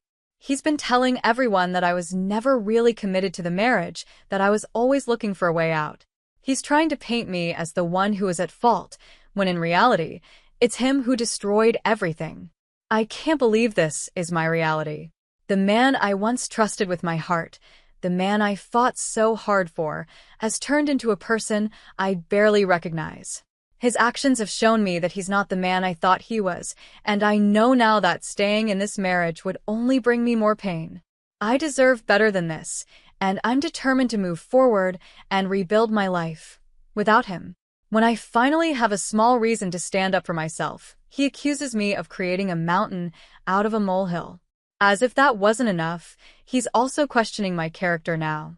He's been telling people that I work with male colleagues and travel with them, implying that I'm somehow untrustworthy. Hearing this broke my heart into a million pieces. How could he say such things about me? I've always been respectful, always honored our relationship, and never gave him a reason to doubt me. Yet, here he is, tearing me down and attacking my character, all because I dared to stand up to him.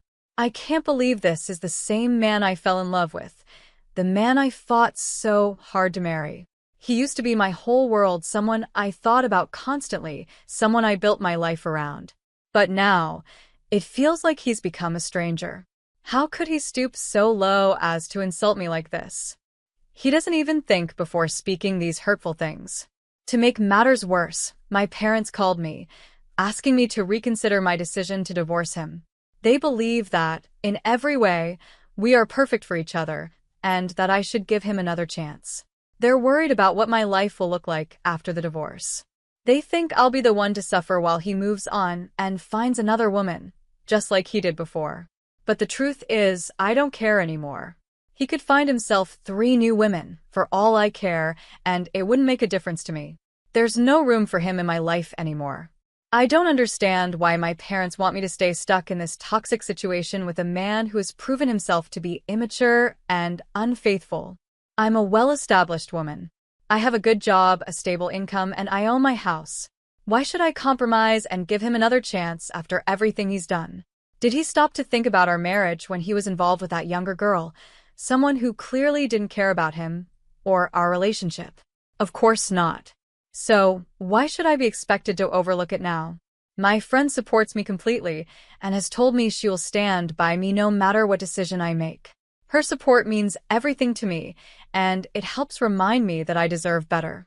As for the house, I'm the one who owns it, and I've decided I'm going to kick him out. He doesn't deserve to stay here, not after everything he's done. I think that's part of his problem, too.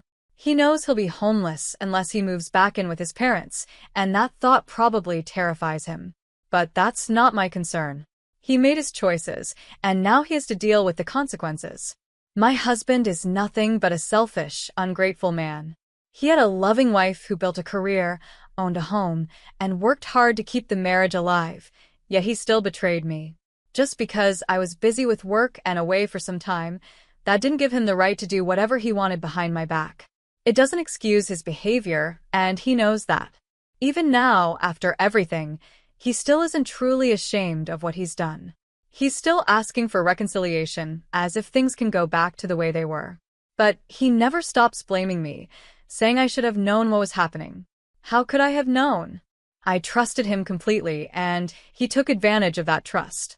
Looking back, I feel sorry for myself. During that road trip, I honestly thought everything was perfect. I thought we were finally getting back to a good place in our marriage. Little did I know, my husband had already broken our vows long before that trip, and all my efforts to make things right were wasted on someone who didn't deserve them. Now I see things clearly. There's no going back. I'm moving forward with my life, leaving him and all his lies behind. And though the road ahead might be uncertain, I know I'm doing the right thing. I deserve better than this, and I'm not going to settle for anything less. I'm honestly relieved that everything has finally been uncovered in such a dramatic way. Now, she can stand up for herself and make decisions without living in the dark anymore. The real issue here is clearly her husband. He's the one who caused all this pain, yet I can't understand why her parents are pressuring her to go back to him. Why would they want her to return to a life filled with lies and betrayal? This is a time when they should be standing by her side, offering support and understanding.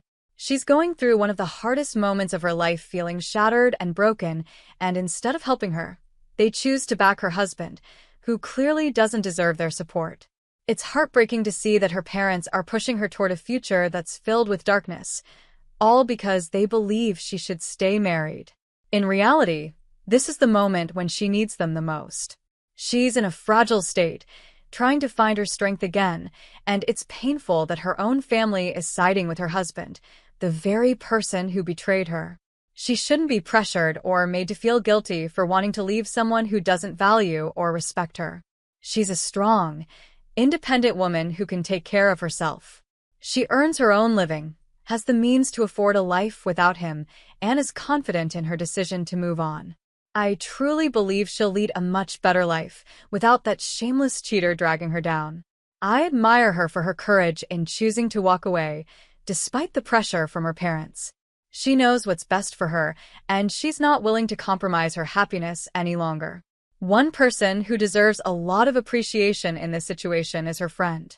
Not only did her friend open up her home and take care of her while she stayed there, but she also supported her in her decision to separate from her husband. That's what real friendship looks like, being there when someone needs you the most, and offering a helping hand when life gets tough. In this case, her friend is acting more like a family member than her own parents, who seem to be trying to push her back into a miserable situation. Meanwhile, her family, instead of offering love and support, seems determined to push her into a hellhole by making her go back to her cheating husband. It's shocking that her friend is the one acting with more care and compassion, while her parents seem to be blinded by their desire to see her stay in a marriage that's clearly broken. Sometimes, friends can feel more like family than your own relatives, and this is one of those moments. Switching gears to a different issue, I've been dealing with a problem at home that's been bothering me for a while now. Ever since our daughter was born, my wife has developed this unhealthy habit of buying way too many clothes and toys for her.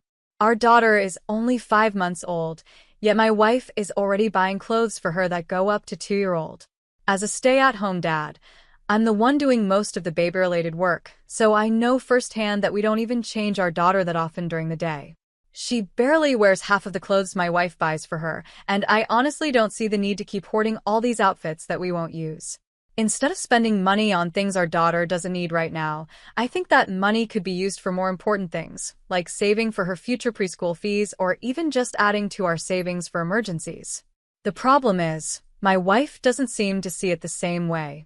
After she finishes work and helps with the house chores, she goes straight to her phone and starts browsing online, especially on Amazon. She orders these baby clothes in bulk without a second thought, and she doesn't even talk to me about it. Some of the clothes she buys are from high-end brands, which we don't need, and I've been too afraid to let our daughter wear them in case she stains or ruins them. It's frustrating because, at the end of the day, our daughter is going to grow out of these clothes within the year, and all that money is being wasted. It's not like these outfits can be repurposed or used for long, so what's the point? I decided to take matters into my own hands and gave away some of the clothes designed for ages 8 months and above. I passed a few along to my sister, who also has a baby girl, and donated the rest to a local charity that helps single mothers. I feel like it was the right decision. Our daughter already has more than enough clothes to last her a year, and we don't need any more. It's hard to understand why my wife feels the need to keep buying more when we already have plenty. At this point, it's better to put that money towards something that will actually benefit our daughter in the long run, like her education or savings for her future. But for now, at least I've cleared some space and helped others in need with the clothes that we won't be using. I wasn't planning to tell my wife about what I had done until things took an unexpected turn at a recent family gathering. My sister was there with her little girl, and as fate would have it, my niece was wearing some of the very clothes my wife had bought for our daughter. When my wife noticed, she immediately confronted my sister and found out the truth that I had given those clothes away. My wife was furious when she realized what had happened. Looking back, I can understand why she was upset. Maybe I'm the one to blame here. I should have asked for her permission before giving the clothes away, or, at the very least, I could have tried to resell them to get some money back. But deep down, I knew she wouldn't agree with that idea. That's why I felt like I had no choice but to make a tough decision on my own. From my point of view, those clothes were better off with someone who actually needed them. Our daughter already had more clothes than she could wear, and there was no point in keeping more that she'd likely outgrow before getting a chance to wear them. I tried explaining this to my wife, but even after apologizing and sharing my reasoning, she's still upset with me. I just wish she would stop this pattern of impulse buying clothes for our daughter, especially since I've talked to her about it several times before.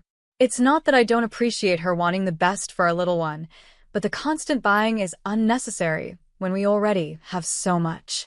To clarify, my wife is responsible with our finances in other areas. She pays all the bills and expenses on time, so we don't have any issues there. But I'm concerned that her impulse buying could eventually put a strain on her earnings.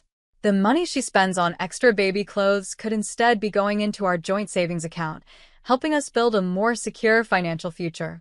Some people might say I'm the a-hole in this situation, and maybe they're right. I can see how giving away the clothes without telling her wasn't the best approach. But at the same time, I genuinely believed I was making a practical decision. Our daughter is only 5 months old, and babies grow quickly. The clothes I gave away were for ages 8 months and older, but we already had plenty for her to wear. I figured it made more sense to give them to someone who needed them, rather than just letting them sit there unused. But then again, maybe I got it wrong. Some might say that it's completely ridiculous to give away brand new clothes that would fit our daughter in just a few months. After all, baby sizes aren't always consistent, and kids go through growth spurts all the time. I guess I didn't fully consider that we'd need to have the next couple of sizes available for when she grows into them. It's not like my wife was buying clothes that were way too big or completely unnecessary. Having clothes ready for the next stage is practical, and by giving them away, I may have created more of a problem. Now, in a month or 3, my wife might have to buy even more new clothes, which will cost us even more money. Another thing I didn't think about is that I've been hesitant to put our daughter in some of the nicer outfits my wife bought, just because I'm afraid she'll stain them. But now I realize how silly that sounds. She's a baby. Of course, there are going to be messes. If the money has already been spent on these clothes, why not let her wear them? Whether it's a $10 onesie or a designer outfit, she's going to outgrow it in no time anyway. A stain here, or there isn't going to matter in the long run. I should have just put her in the clothes, taken a few cute pictures, and let the inevitable mess happen. Babies are messy. That's just a fact of life. What I should have done from the start is have a grown-up conversation with my wife. We could have talked about setting a budget for baby clothes and discussed whether buying high-end brands was really worth it. Maybe we could have agreed to return some of the designer outfits, or at least limit how much we spend on them. If she's completely unwilling to compromise and it starts affecting our ability to save money, then that's something we'd need to address. But getting rid of clothes that would fit in just a few months without discussing it first, that was a mistake. I can see that now. It didn't really benefit anyone, and in the end, it just created more tension between us. So, in this situation, I might be the a-hole, but it's something I'm willing to work on. I just hope we can move forward from this and find a better way to manage things in the future. We recently had senior recognition for my team since the regular season is over. Each year, the seniors are recognized for their accomplishments both on the team and academically. They are escorted by their parents and receive a framed uniform as a gift. When introducing the seniors, they say, "Here is first name, last name from hometown, escorted by her parents, mom's first name and dad's first name." I asked my coach not to use my mom and stepdad's last name because it's different from mine and brings up some uncomfortable feelings. I'm 25, and I asked my mom and stepdad to escort me since they were there for me almost every day of my childhood. They supported me through the good and bad times, even when I was a difficult teenager. My stepdad stuck by me and loved me, even though I didn't like him at first because he wasn't my biological dad. I thought it was impossible for him to love me as much as he loves my half-siblings, but he always did. To me, they're not half-siblings, they're just my siblings. On the other hand, my dad, stepmom, and half-siblings lived in another state.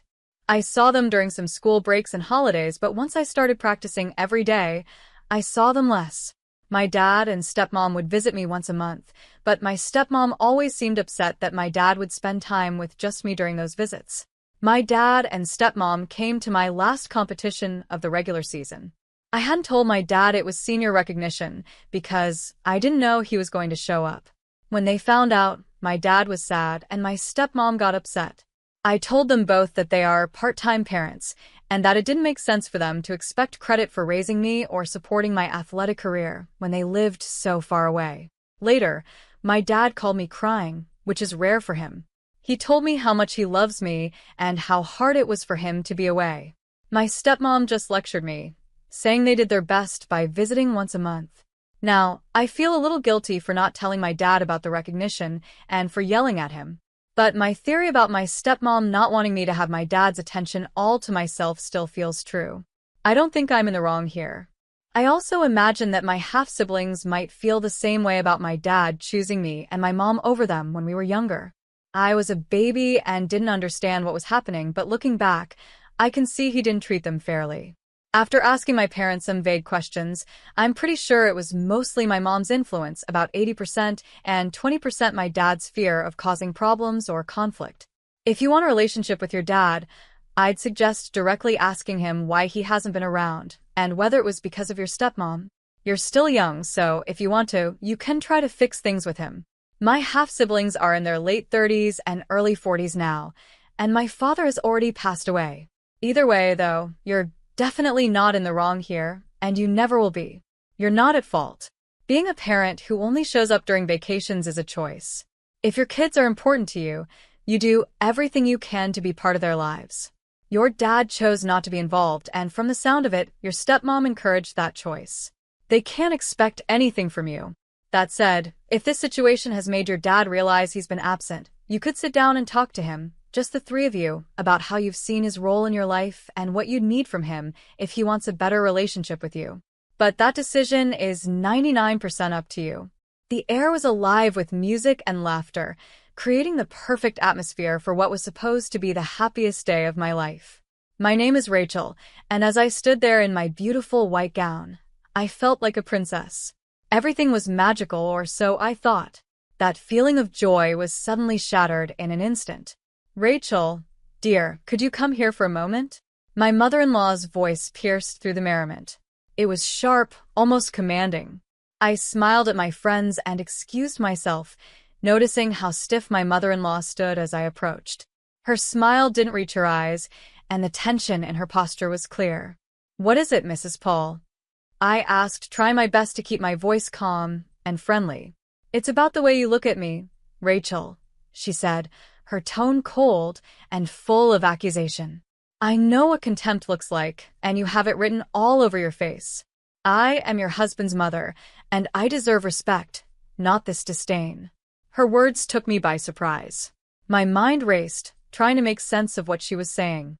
"Mrs. Paul, I think you've misunderstood. I have nothing but respect for you," I replied, feeling a wave of confusion wash over me. "Respect? Huh," she scoffed, her eyes narrowing. "I see the way you roll your eyes at me, the sighs when I speak. You think I don't notice?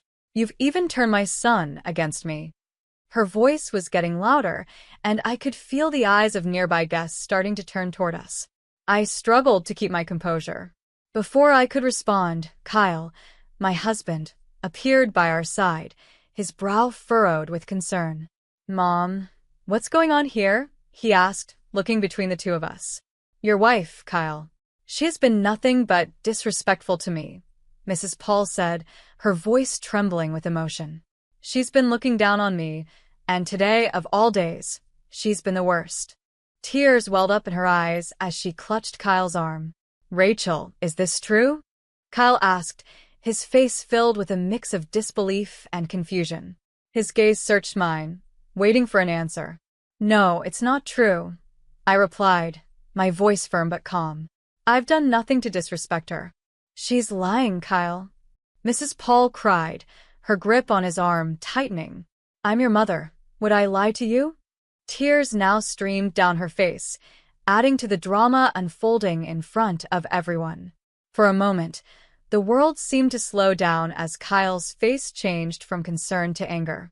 Without warning, his hand came up, and in one swift motion, he slapped me across the face. The sound echoed in the now silent room, and I stood frozen, my hand instinctively rising to my stinging cheek. The guests around us gasped in shock, but no one moved. I felt a mix of emotions: hurt, betrayal, anger, all swirling inside me. I wasn't sure what to say, or even how to react. "How could you?" I whispered, though I wasn't directing the question to anyone in particular. I wasn't just asking Kyle or his mother, but the entire universe, as if searching for an explanation for this nightmare I had walked into. Kyle, realizing what he had done, stammered, "Rachel, I didn't mean it. I was just..." But I didn't let him finish. "No," I said, my voice firm and steady despite the storm brewing inside me. "You've shown me exactly who you are." The pain of the slap was nothing compared to the pain of realizing the man I had just married was capable of this. I turned away from them both, knowing this moment had changed everything. I faced the guests, most of whom were still staring in stunned silence. "I'm sorry you had to witness this," I said, my voice calm though my heart raced. "Please, continue to enjoy the celebration. I need a moment alone." Without waiting for a response, I walked out of the room. The music had stopped, and the laughter had died down. The world outside seemed so different now, the joy and excitement of the day a distant memory. I found a quiet corner away from the noise and chaos, my mind racing with thoughts of what had just happened. How had everything fallen apart so quickly? Just moments ago, I had been filled with happiness, believing I was beginning a new chapter of my life. And now, I felt like my entire world had been turned upside down. My mother-in-law's accusations, Kyle's slap, the judgmental stares of the guests, it was all too much to bear. I needed time to think, to process everything. Could I really continue with this marriage after what had just happened? Could I trust Kyle again? The questions weighed heavily on my mind as I stood there, feeling lost and unsure of what to do next. But one thing was clear. My life had changed, and there was no going back. The perfect day I had imagined was gone, replaced by something darker and more painful. What I had to do now was figure out how to move forward, even if that meant doing it alone. I walked away from the crowd, and as soon as I did, I could hear the whispers start behind me. But I refused to let them affect me. I kept my head held high, knowing that this was not the end for me. Instead, it was the beginning of something new. My mind started racing, forming a plan. I wasn't going to let this humiliation go unanswered. I would find justice for what had happened today. Once I reached the privacy of the bridal suite, I allowed myself to finally feel the emotions I had been holding back. Tears streamed down my face, but they weren't just tears of pain, they were also tears of determination. This moment wouldn't break me. I would not be a victim. I would rise above this and become a victor. My resolve was stronger than ever. After everything that had happened, I knew that I had to take action. I couldn't let them get away with it. The first step in my plan was to gather proof, undeniable evidence of the way Kyle and his mother had treated me. I decided to hire a private investigator to help me.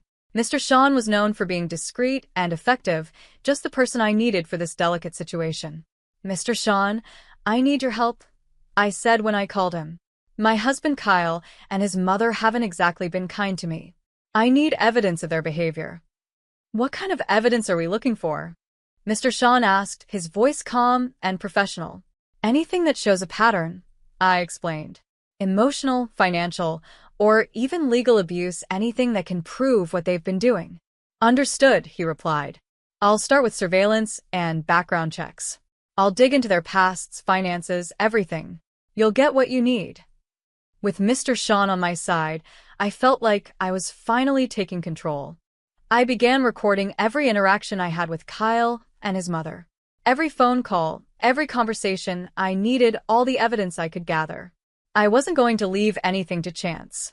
In the midst of all this chaos, my best friend Maria became my biggest source of comfort and support. She had been there for me through everything. "Maria, I don't know how I would get through this without you," I confessed one day when things felt especially overwhelming. "You don't have to go through this alone," she reassured me. "I'm here for you always." "So, what's the plan?" "I'm collecting evidence," I said, explaining my plan to her. "Mr. Sean is helping too. I want to expose Kyle and his mother for who they really are." Maria looked at me with concern. "Be careful, Rachel," she warned. "They're not going to see this coming, and when they do, they'll be furious." "I know," I nodded. "But I can't let them get away with this." Over the next few weeks, the evidence I collected started to build up. It was clear from the phone calls that Kyle's tone was often aggressive and demeaning. The financial records Mr. Sean uncovered revealed just how much control Kyle's mother had over his assets. Some of the transactions we found were questionable, hinting at possible fraud. The more we uncovered, the more disturbing the picture became. One evening, Maria and I sat down together to review all the findings. As we combed through the documents, something jumped out at us. "Look at this, Maria," I said, pointing to a series of bank statements. "They're moving large sums of money, but where is it all going?" "And these emails," Maria added, scanning through them. "It sounds like they're planning something, but we don't know what yet."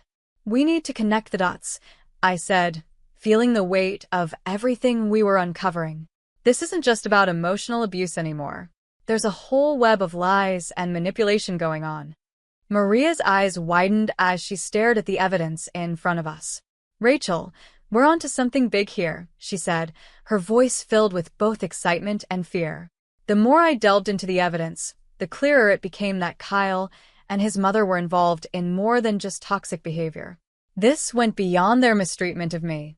They were hiding something much bigger, something possibly illegal. I could feel the truth slowly unraveling, and I was determined to see this through to the end. As the days passed, I became more focused on my goal. I wasn't just collecting evidence for myself anymore. I was uncovering a story of deceit and manipulation that needed to be exposed. Kyle and his mother had spent years weaving this web of lies, but now I had the power to tear it all apart. There was still much to be done, but I was no longer the helpless bride they had tried to humiliate.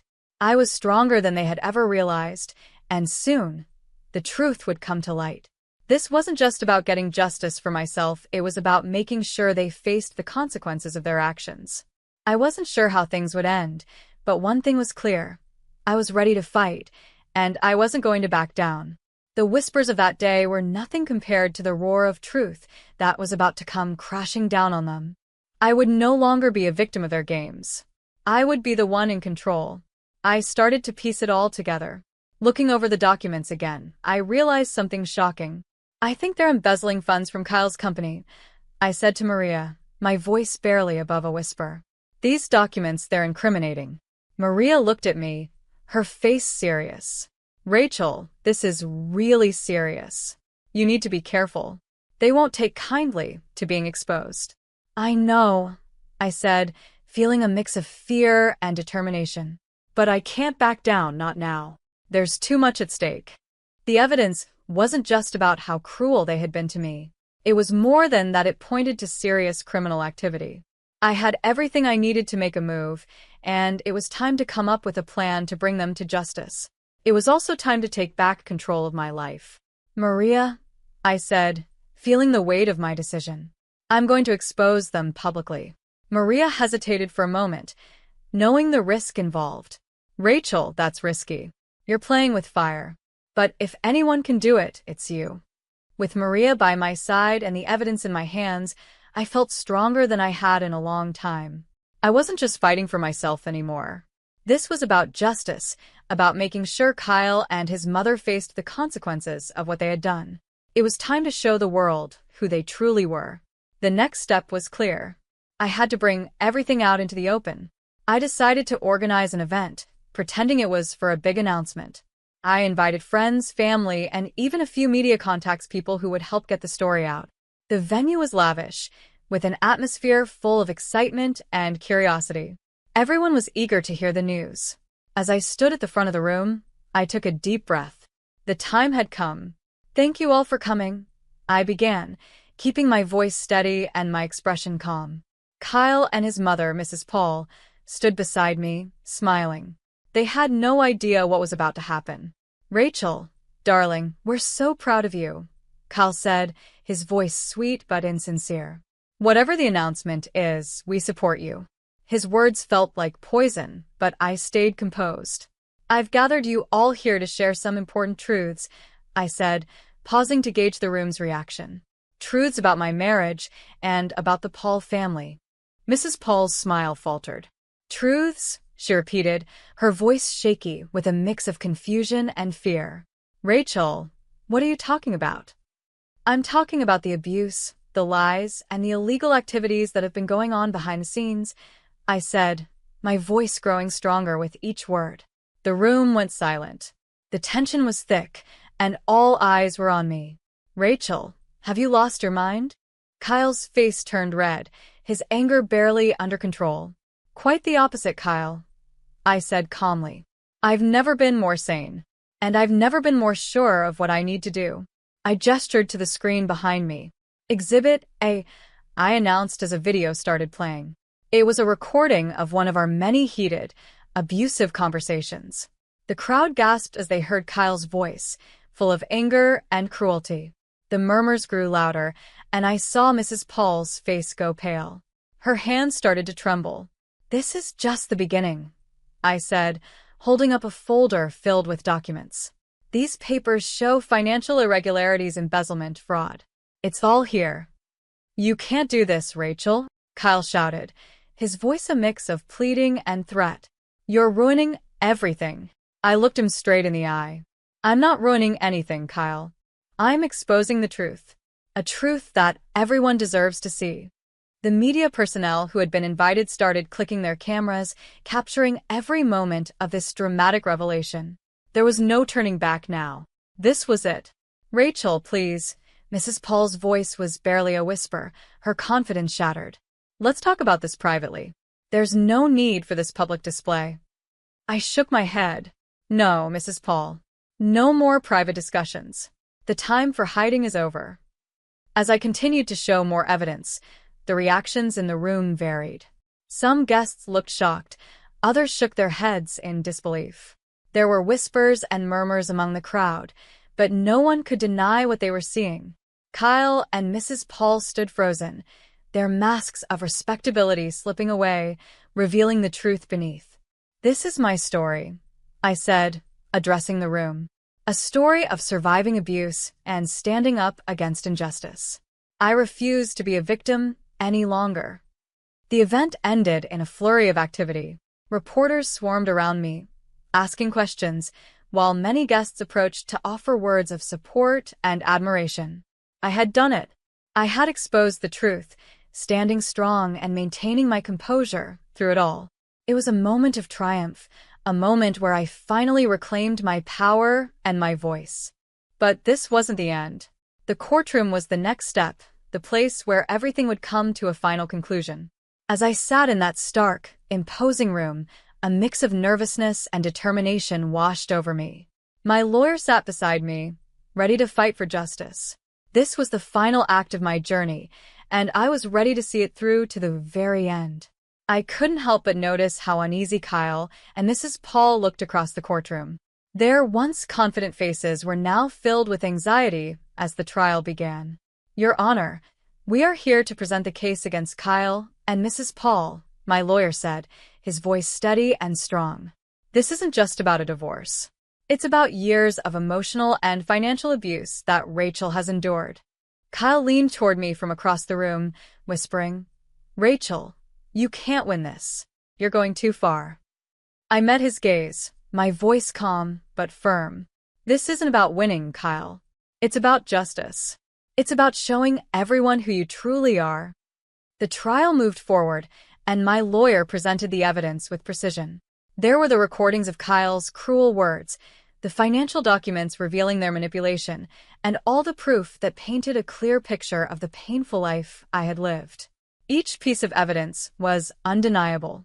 Your Honor, as you can see, the evidence is overwhelming, my lawyer continued. We are not only seeking a divorce, but also legal actions for the wrongs that have been committed against my client. Mrs. Paul, clearly rattled, tried to defend herself. Your Honor, this is all just a misunderstanding. Rachel is exaggerating.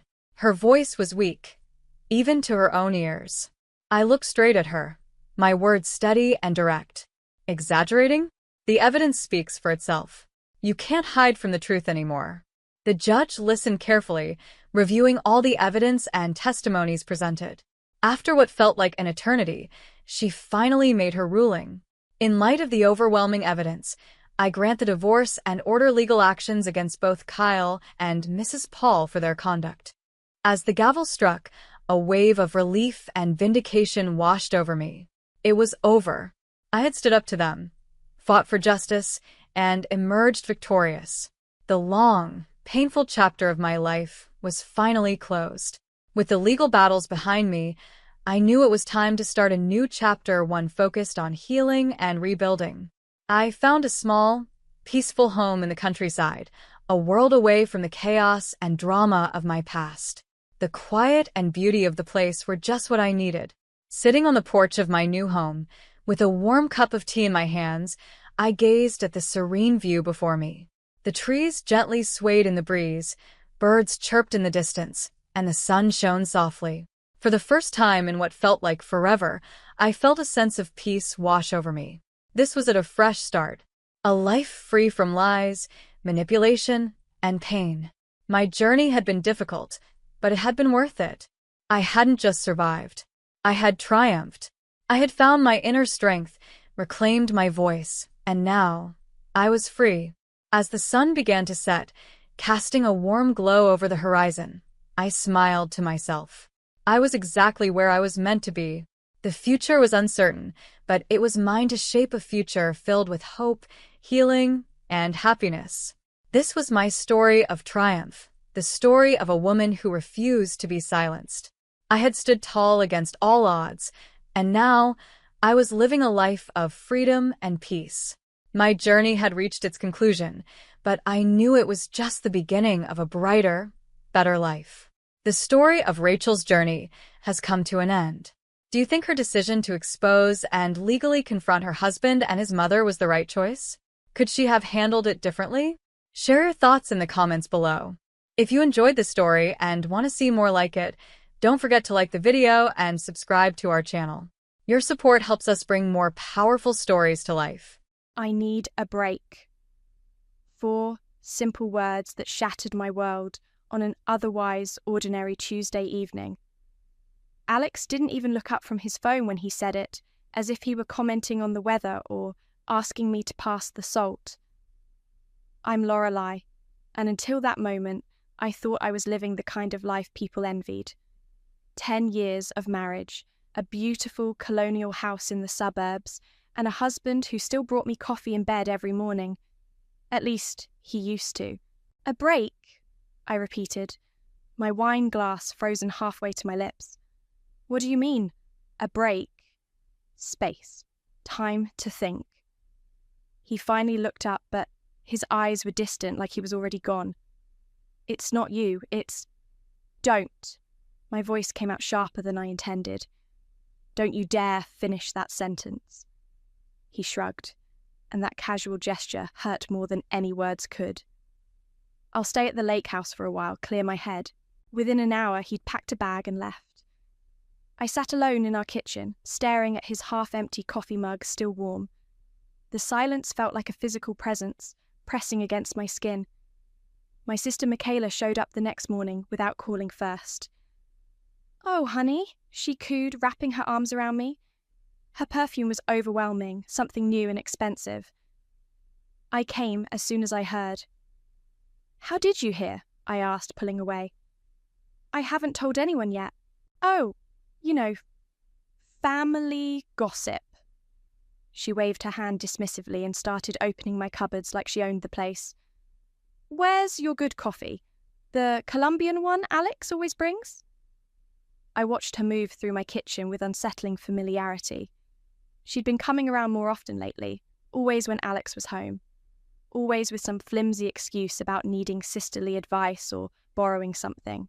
The family barbecue 3 weeks later was excruciating. Alex showed up because my mother insisted, "We're all adults here, Lorelei." He stood by the grill with my father, laughing too loudly at jokes that weren't funny. Michaela fluttered around them both, touching Alex's arm when she spoke, her voice carrying across the yard. "He's just going through something," my mother said, appearing beside me with a plate of deviled eggs. "Men do that sometimes. Remember when your father bought that ridiculous motorcycle?" "Dad didn't move out," I replied, watching Michaela lean in close to whisper something in Alex's ear. He smiled, but wouldn't meet my eyes. That evening, after everyone left, I started cleaning up.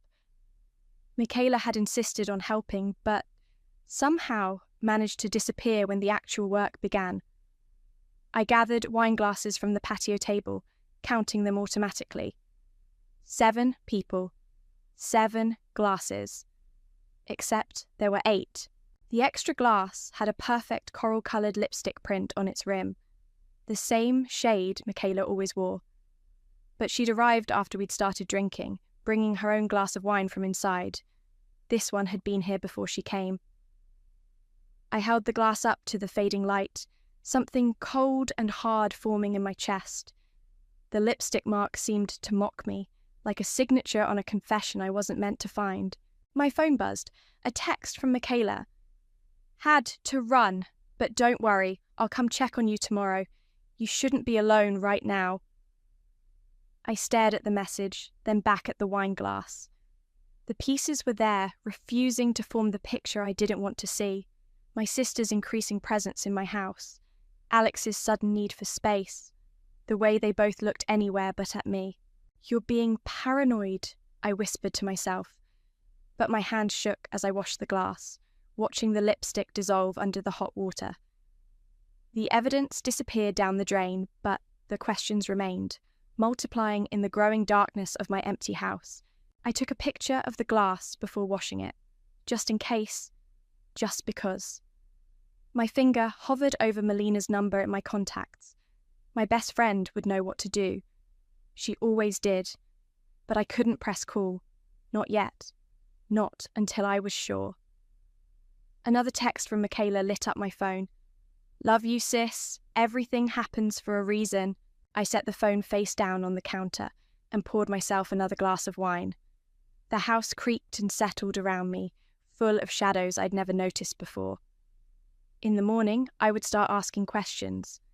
But tonight, I let myself sit in the dark, watching the security light flicker in the backyard, wondering when exactly my perfect life had become a lie.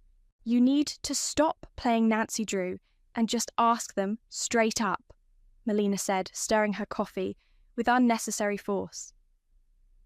We were sitting in her kitchen, away from prying eyes and familiar faces. Or, better yet, hire someone who does this for a living. I'd spent the past week casually dropping questions into conversations. "How's the lake house, Alex?" "Oh, you were in town yesterday, Michaela." "Funny, I thought you had that dental appointment across the city." "I can't just accuse my sister of sleeping with my husband," I said, but even saying the words out loud made my stomach turn.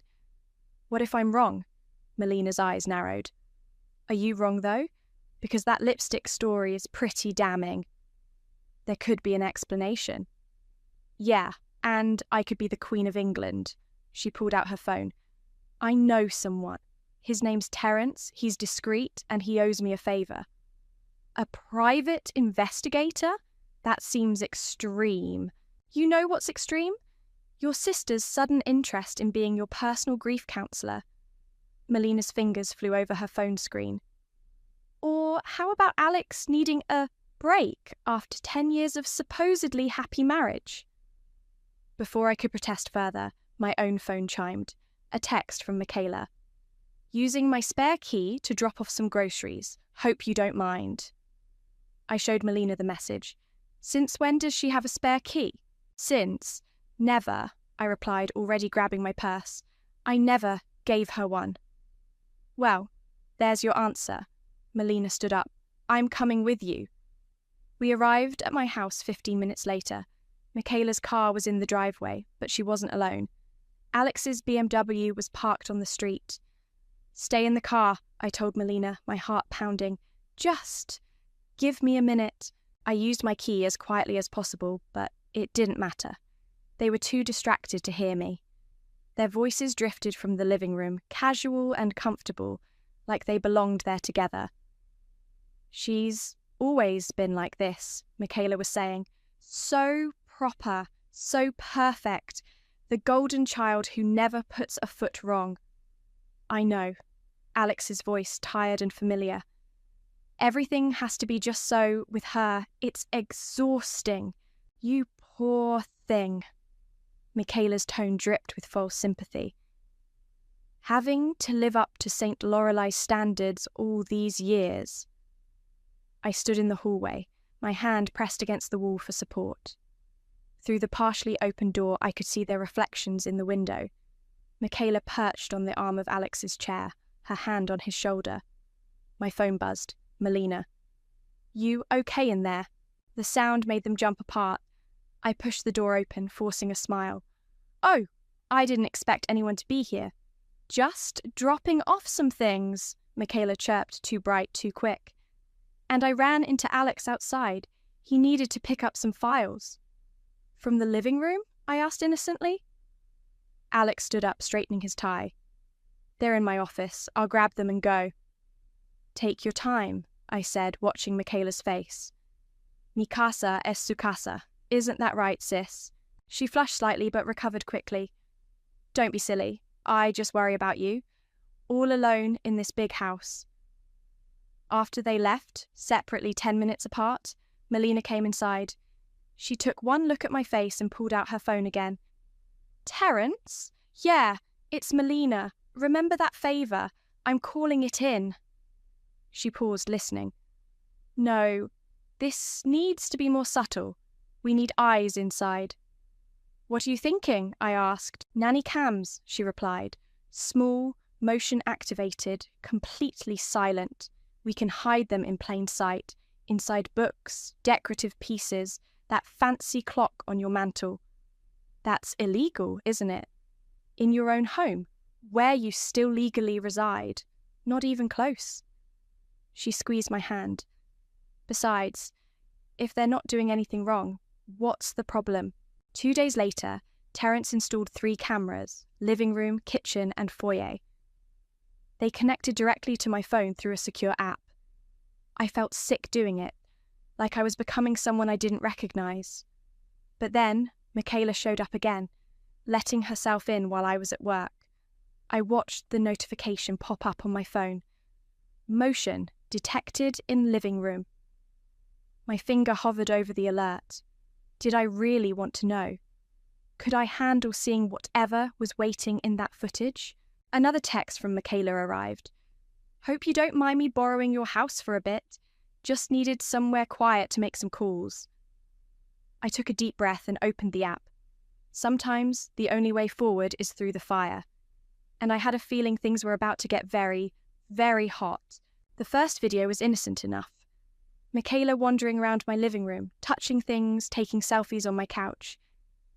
The second showed her and Alex having coffee, maintaining a respectable distance. But the third video changed everything. I sat in my parked car outside work, watching the footage on my phone. My hands were shaking so badly I had to restart it twice. She's always been so smug about everything. Michaela's voice came through clearly as she lounged on my couch. Our couch, her feet in Alex's lap. Perfect job, perfect house, perfect husband. Not so perfect anymore. Alex laughed, running his hand up her leg. God, it's nice not having to pretend anymore. How long do you think until she figures it out? Lorelei? He snorted. She sees what she wants to see. Always, he's a has. I pressed pause, my stomach churning. Melina's voice came through my car's Bluetooth. Keep watching. It gets worse. I hit play again. The scene continued, their casual cruelty cutting deeper than any knife. We could just tell her, Michaela suggested, sitting up to kiss Alex's neck. Rip off the Band-Aid. No, Alex's voice turned serious. We need to be smart about this. The prenup has an infidelity clause. If she finds out about us, I lose everything. So what's the plan? Things would be easier if she just wasn't around anymore. My blood ran cold. Michaela sat up straighter, her eyes gleaming. What do you mean? Accidents happen all the time, Alex said, his tone casual, like he was discussing weekend plans. Brake lines fail.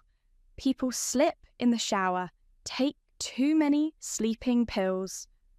Michaela giggled. Actually giggled. You're terrible. I'm practical. Think about it. Grieving widower finds comfort in his sister-in-law. Nobody would question it after a respectable amount of time. Plus, Michaela added, I'd inherit her share of Dad's company.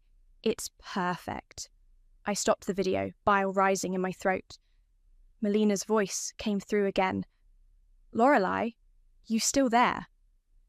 They're planning to kill me, I whispered. My husband and my sister are plotting my murder. We need to go to the police. With what? A video of them hypothetically discussing my death? They'll say they were joking. Then we wait, Melina said firmly. We gather more evidence. Every conversation, every meeting, every phone call. Terence can help with the technical stuff. I started the car, my mind racing.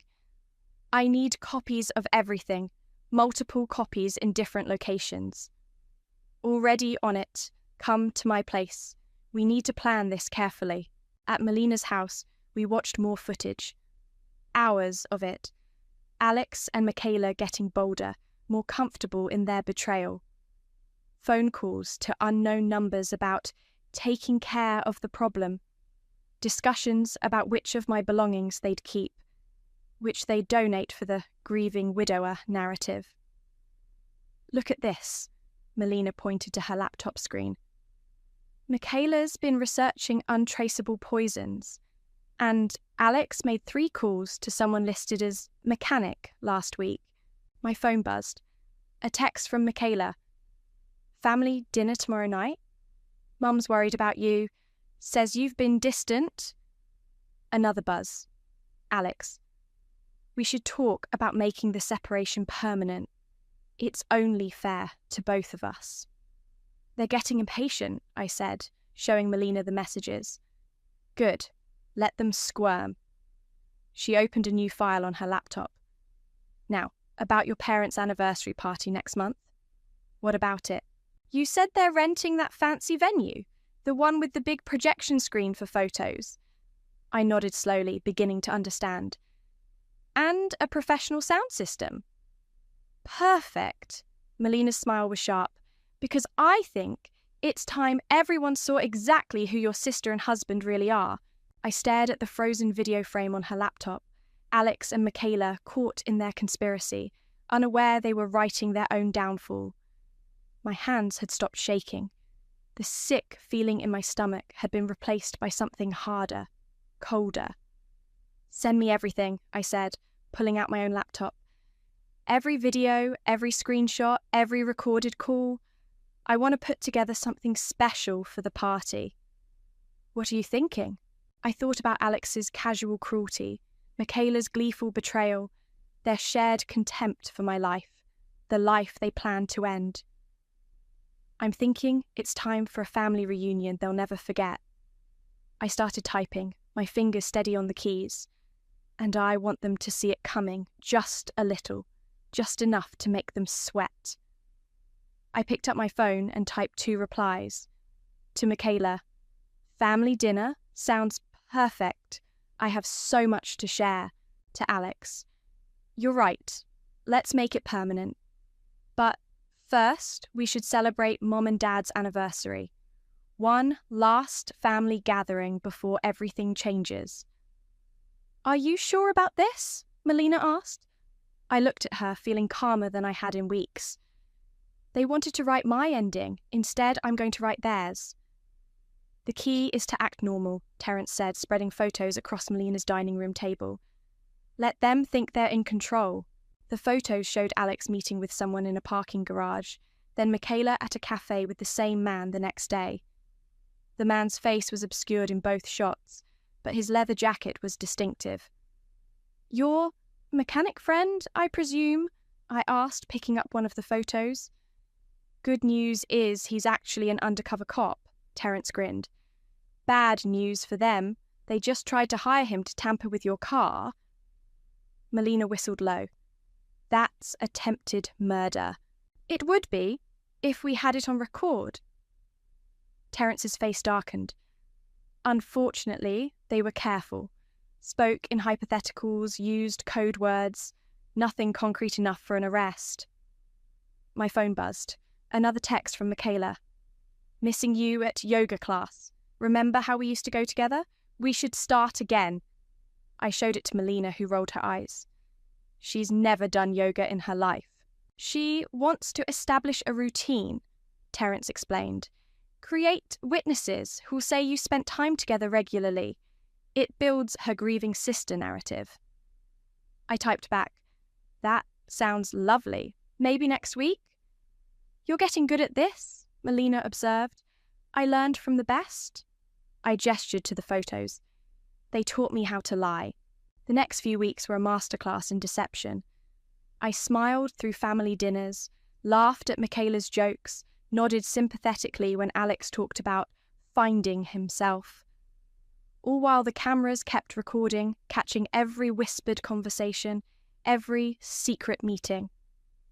Your brake lines look good, my regular mechanic told me during a routine check.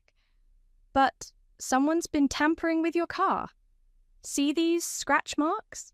I took pictures, added them to the growing file. That evening, Alex called. I heard you had car trouble, he said, concern dripping from every word. You should have called me. Oh, it was nothing, I replied cheerfully. Just being extra careful these days. You know how accidents can happen. The silence on his end was satisfying.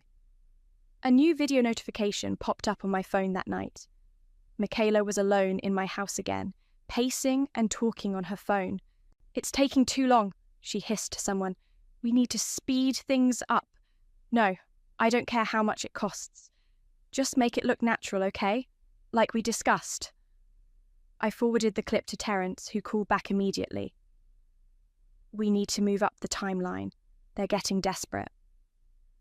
The anniversary party is in 3 days, I said. Can we wait that long? I'll have people watching your house. And don't eat or drink anything they give you.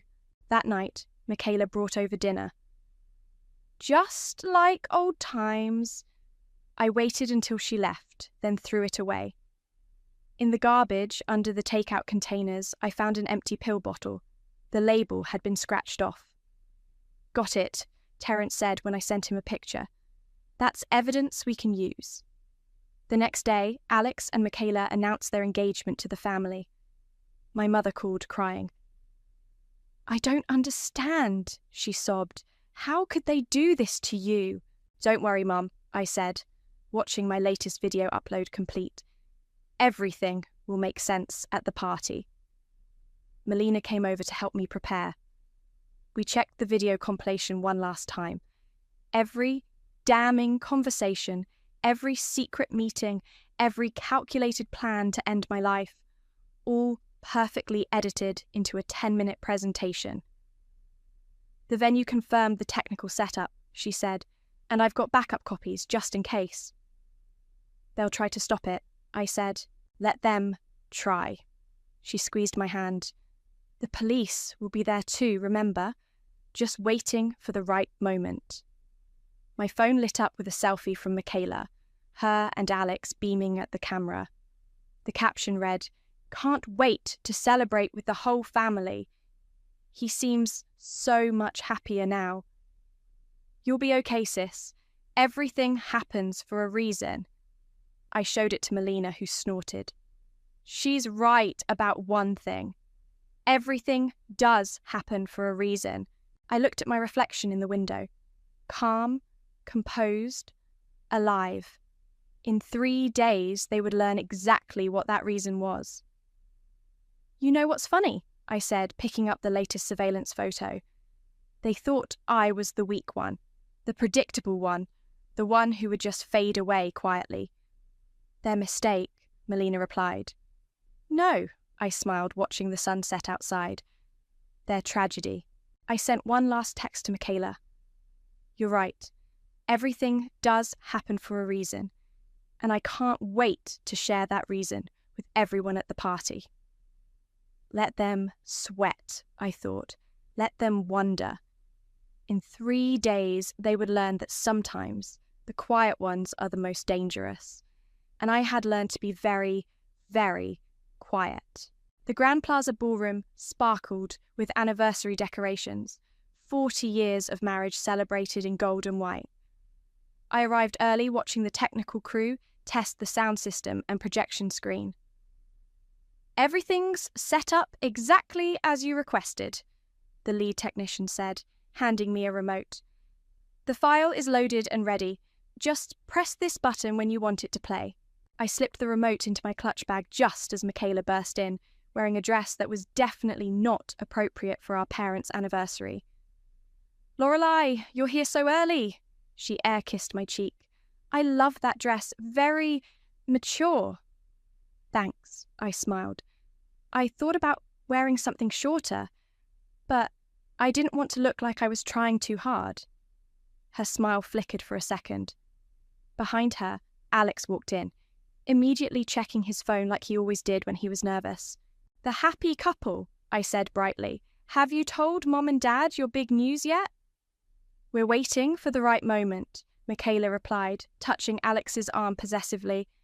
Tonight's about them, after all. My phone buzzed. Melina. In position. Backup copy secure. Police on standby. Who's that? Michaela asked, trying to peek at my screen. Are you dating already? That seems fast. Just work, I lied smoothly. Speaking of which, how's that new job going? The one across town? She blinked. What job?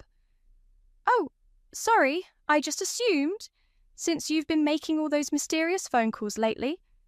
My mistake. Alex's head snapped up from his phone. Michaela, can you help me with something outside? I watched them hurry out, their whispered argument carrying back through the door. What does she know? Nothing. She's fishing. Guests started arriving. My mother fussed with the photo displays while my father greeted everyone with his usual warm handshakes. Maxwell, Alex's father, arrived looking stern in his best suit. Lorelei, he said, kissing my cheek. You're looking well, all things considered. Thank you, Maxwell. How's the family business? Thriving, though Alex seems distracted lately. You wouldn't know anything about that, would you? I smiled mysteriously. I'm sure all will become clear soon enough. The ballroom filled quickly. Melina positioned herself near the audio controls, catching my eye with a subtle nod. Terence texted that the police were in position outside, waiting for my signal. Could I have everyone's attention? Michaela's voice rang out through the microphone. Alex and I have an announcement. My mother's face went pale as they stood together at the front of the room. Alex couldn't quite meet anyone's eyes as Michaela proudly displayed her left hand. We're engaged, she squealed. We know it's unexpected, but when love hits you... The room's reaction was a mix of awkward applause and shocked whispers. I counted slowly to 10, then stood up. Actually, I said, my voice carrying clearly across the suddenly silent room, I have an announcement too. Lorelei, Alex warned, but I was already walking to the front. This is inappropriate, Michaela hissed as I passed her. It's Mom and Dad's night. Oh, I think they'll want to hear this. I faced the crowd, feeling eerily calm, It's actually a funny story about love, betrayal, and attempted murder. Alex lunged for my clutch bag, but I was faster. The remote was already in my hand. "Don't," he whispered. "Please." "Please what?" I asked loudly. "Please, don't show everyone who you really are. Please, don't reveal how you and my sister planned to kill me." Gasps echoed through the room. Maxwell stood up, his face thunderous. My mother grabbed my father's arm for support. "She's clearly unstable," Michaela announced, forcing a laugh.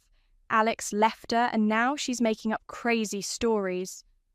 "Crazy stories?" I held up the remote.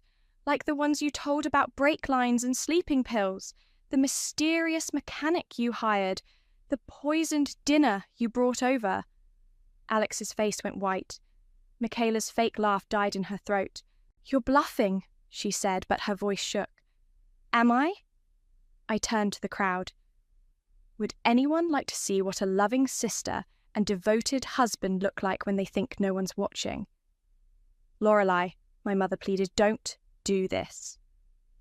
"I'm sorry, Mom," I said softly, "but some things need to be seen in the light." Alex made one last grab for the remote. I stepped back, my finger hovering over the play button. "You know what you both taught me?" I asked them quietly. "That sometimes the people closest to you are the ones you should trust the least. Want to show everyone what I learned?" The room held its breath. Michaela's mascara was starting to run. Alex's hands were shaking. I pressed play. The video started playing, and the room fell silent except for the crystal-clear audio from my hidden cameras. On screen, Alex and Michaela lounged on my couch, planning my death like they were planning a vacation. "Just make it look natural," Alex's voice echoed through the speakers. "Like an accident." Michaela's giggle followed. "Poor, clumsy Lorelei, always so trusting." Someone gasped. Probably my mother. I didn't turn to look. My eyes were fixed on Alex and Michaela's faces as they watched their own betrayal unfold on the massive screen. "Turn it off," Alex demanded, stepping towards the projection booth. Melina's voice cut through the chaos. "Stay right there, or the next clip shows your meeting with the mechanic." The video continued. Scene after scene of their secret meetings, their cruel laughter, their casual discussion of my death. The empty pill bottle, the scratched brake lines, the phone calls to their hired help. "She's editing these!" Michaela screamed, her mascara running down her face. "This isn't real." "Really?" I pulled out my phone. "Should we call the mechanic you hired?" "Oh wait, he's already here." A man in a leather jacket stood up from the back of the room. "Detective Roberts, Major Crimes Unit. We've been watching you both for weeks." Maxwell walked slowly to the front of the room, his face carved from stone. He stopped in front of Alex, who seemed to shrink under his father's gaze. "My son," Maxwell said quietly, "the would-be murderer. Your mother would be ashamed." "Dad, I can explain." "Explain what?" Maxwell's voice rose. "How you conspired to kill your wife, how you seduced her sister, how you've destroyed this family." My father finally found his voice. "Michaela, how could you?"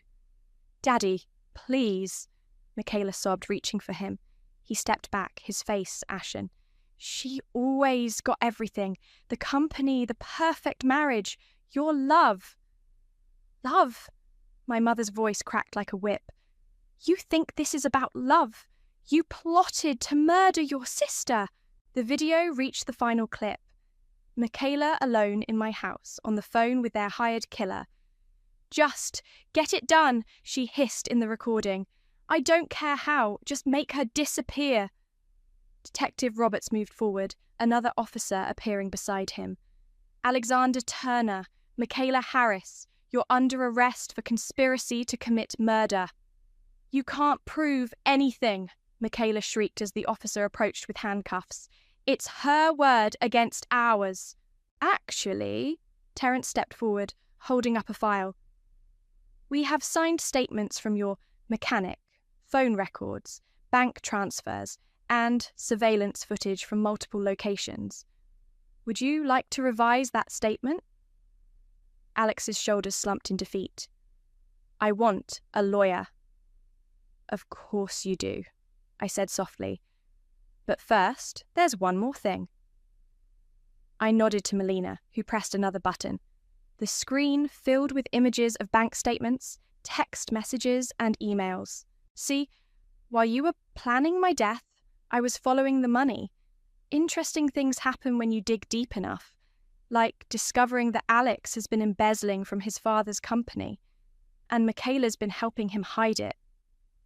Maxwell's roar of rage echoed through the ballroom. How much? 7 figures, I replied. All carefully hidden in offshore accounts. I've already sent the documentation to your board of directors. The handcuffs clicked around Alex's wrists. Michaela fought against her restraints, mascara and tears streaming down her face. You ruined everything, she screamed at me. You couldn't just die quietly, could you? No, I answered calmly. I couldn't. As the police led them away, the room erupted in chaos. My mother fainted, caught by my father before she hit the floor. Maxwell was already on his phone, barking orders about freezing accounts and calling emergency board meetings. Melina appeared at my side, squeezing my hand. You okay? I watched my sister and husband being escorted out in handcuffs, their perfectly planned future crumbling around them. The weight of the past months lifted from my shoulders, replaced by something that felt almost like peace. You know what's funny? I said, turning to her. They thought I was the weak one, the predictable one. But they never wondered why I was so good at my publishing job. Why's that? Because I've always known that the best stories are the ones where justice wins in the end. I picked up my clutch bag, straightening my spine. Even if you have to write that ending yourself. The ballroom doors closed behind Alex and Michaela, and with them, a chapter of my life ended.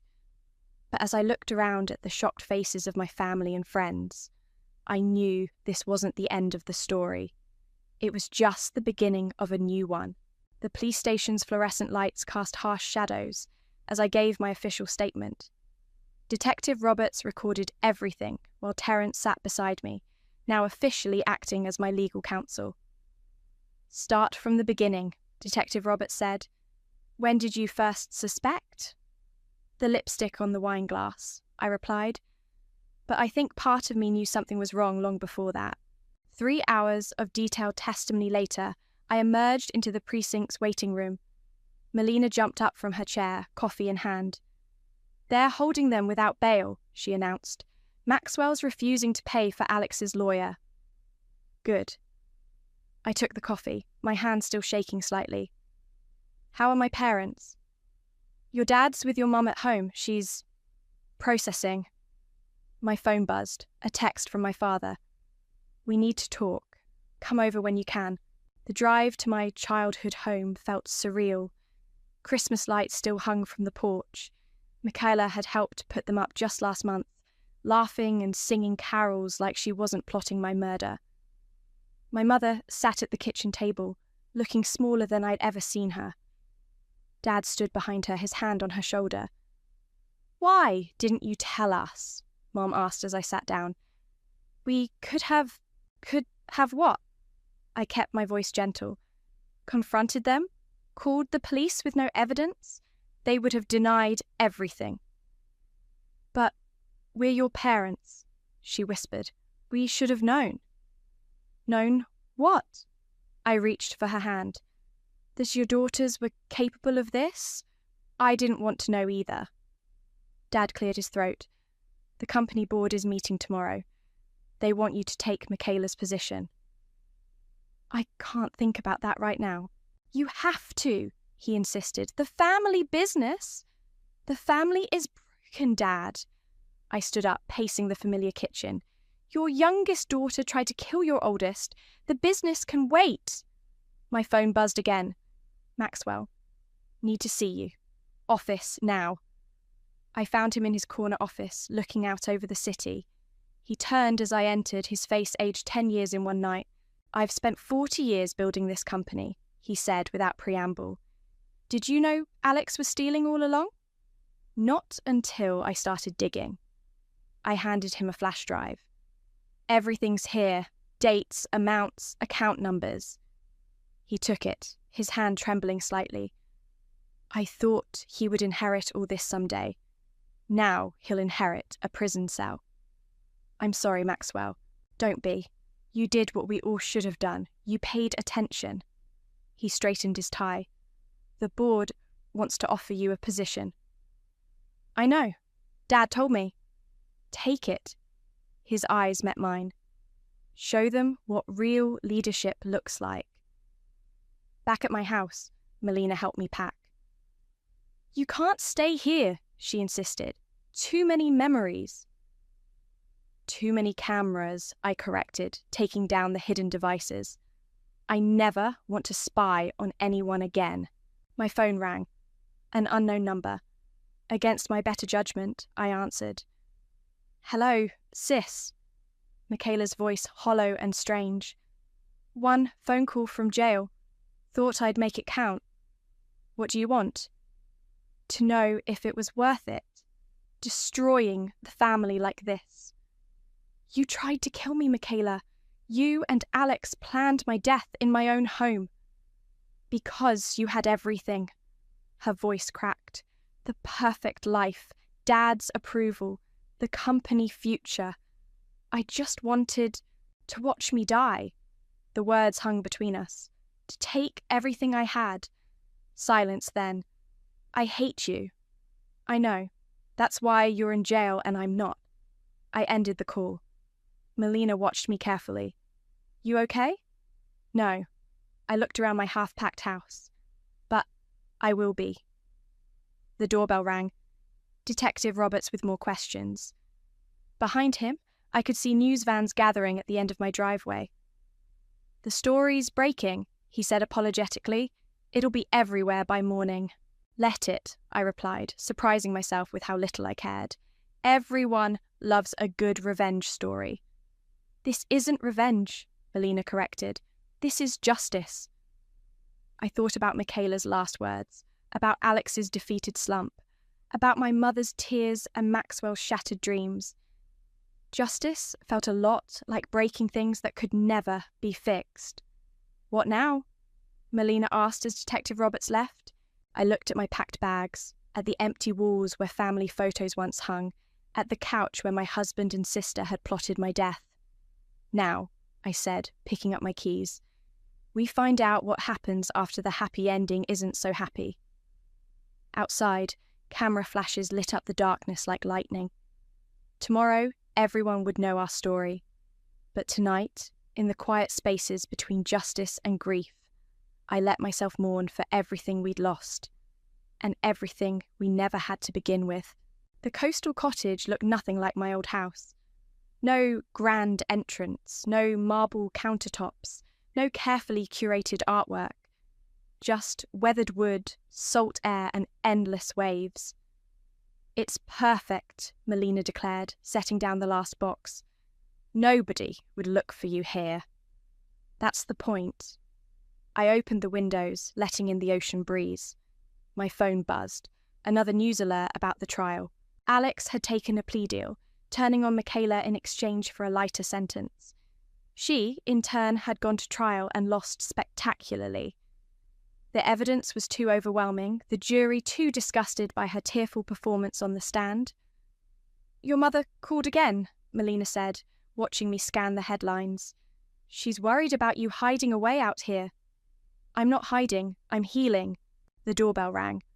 Maxwell, holding a thick folder. The board approved everything, he said, stepping inside. The company's yours whenever you're ready. I'm not ready, I replied, taking the folder anyway. Maybe never will be. That's what makes you perfect for it. He looked around the modest cottage. This is different. Different is good. I set the folder aside. How's Alex? Serving 15 years. Maxwell's face hardened. He wrote me a letter, tried to explain himself, as if there could be any explanation for... He stopped, composing himself. Well, some bridges stay burned. My phone buzzed again. Detective Roberts, Michaela requesting another meeting, your call. I typed back, no more meetings, no more words.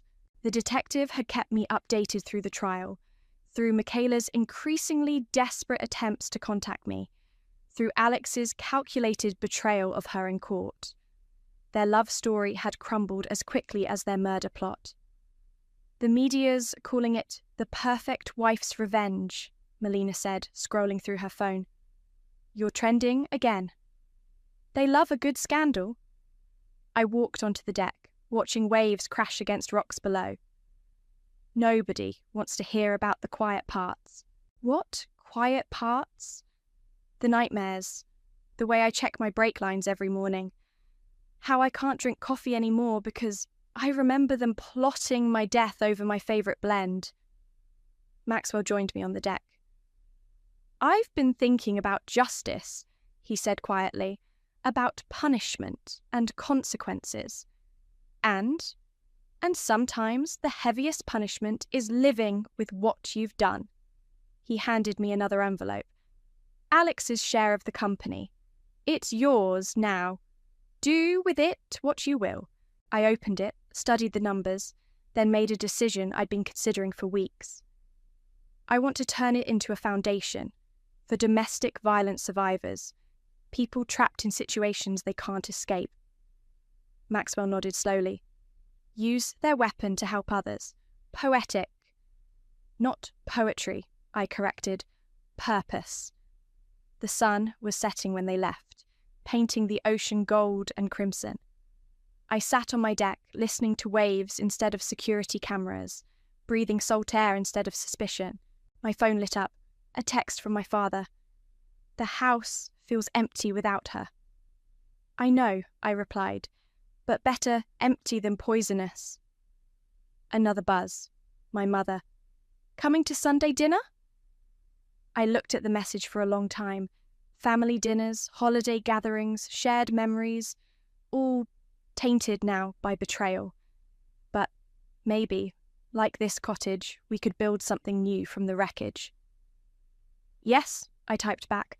I'll bring dessert. The last light faded from the sky as I unpacked my final box. Inside, wrapped in tissue paper, was the wine glass with Michaela's lipstick print, the first clue that started everything. I'd kept it as a reminder. Walking to the edge of my deck, I held the glass out over the rocks below. One drop, and it would shatter like everything else had. But instead, I brought it back inside and placed it on my highest shelf, not as a trophy, not as a weapon, but as a reminder that sometimes the most dangerous predators hide in plain sight, and sometimes the quietest person in the room is the one you should watch most carefully. My phone buzzed one last time.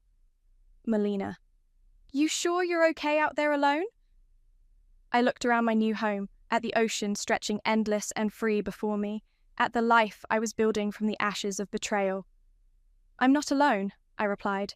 I'm at peace, and for the first time since Alex asked for a break, since Michaela's lipstick marked my wine glass, since I discovered my husband and sister plotting my death, I truly was. Some people might call it running away. I called it running towards something better, something stronger, something true, and this time I was writing my own story,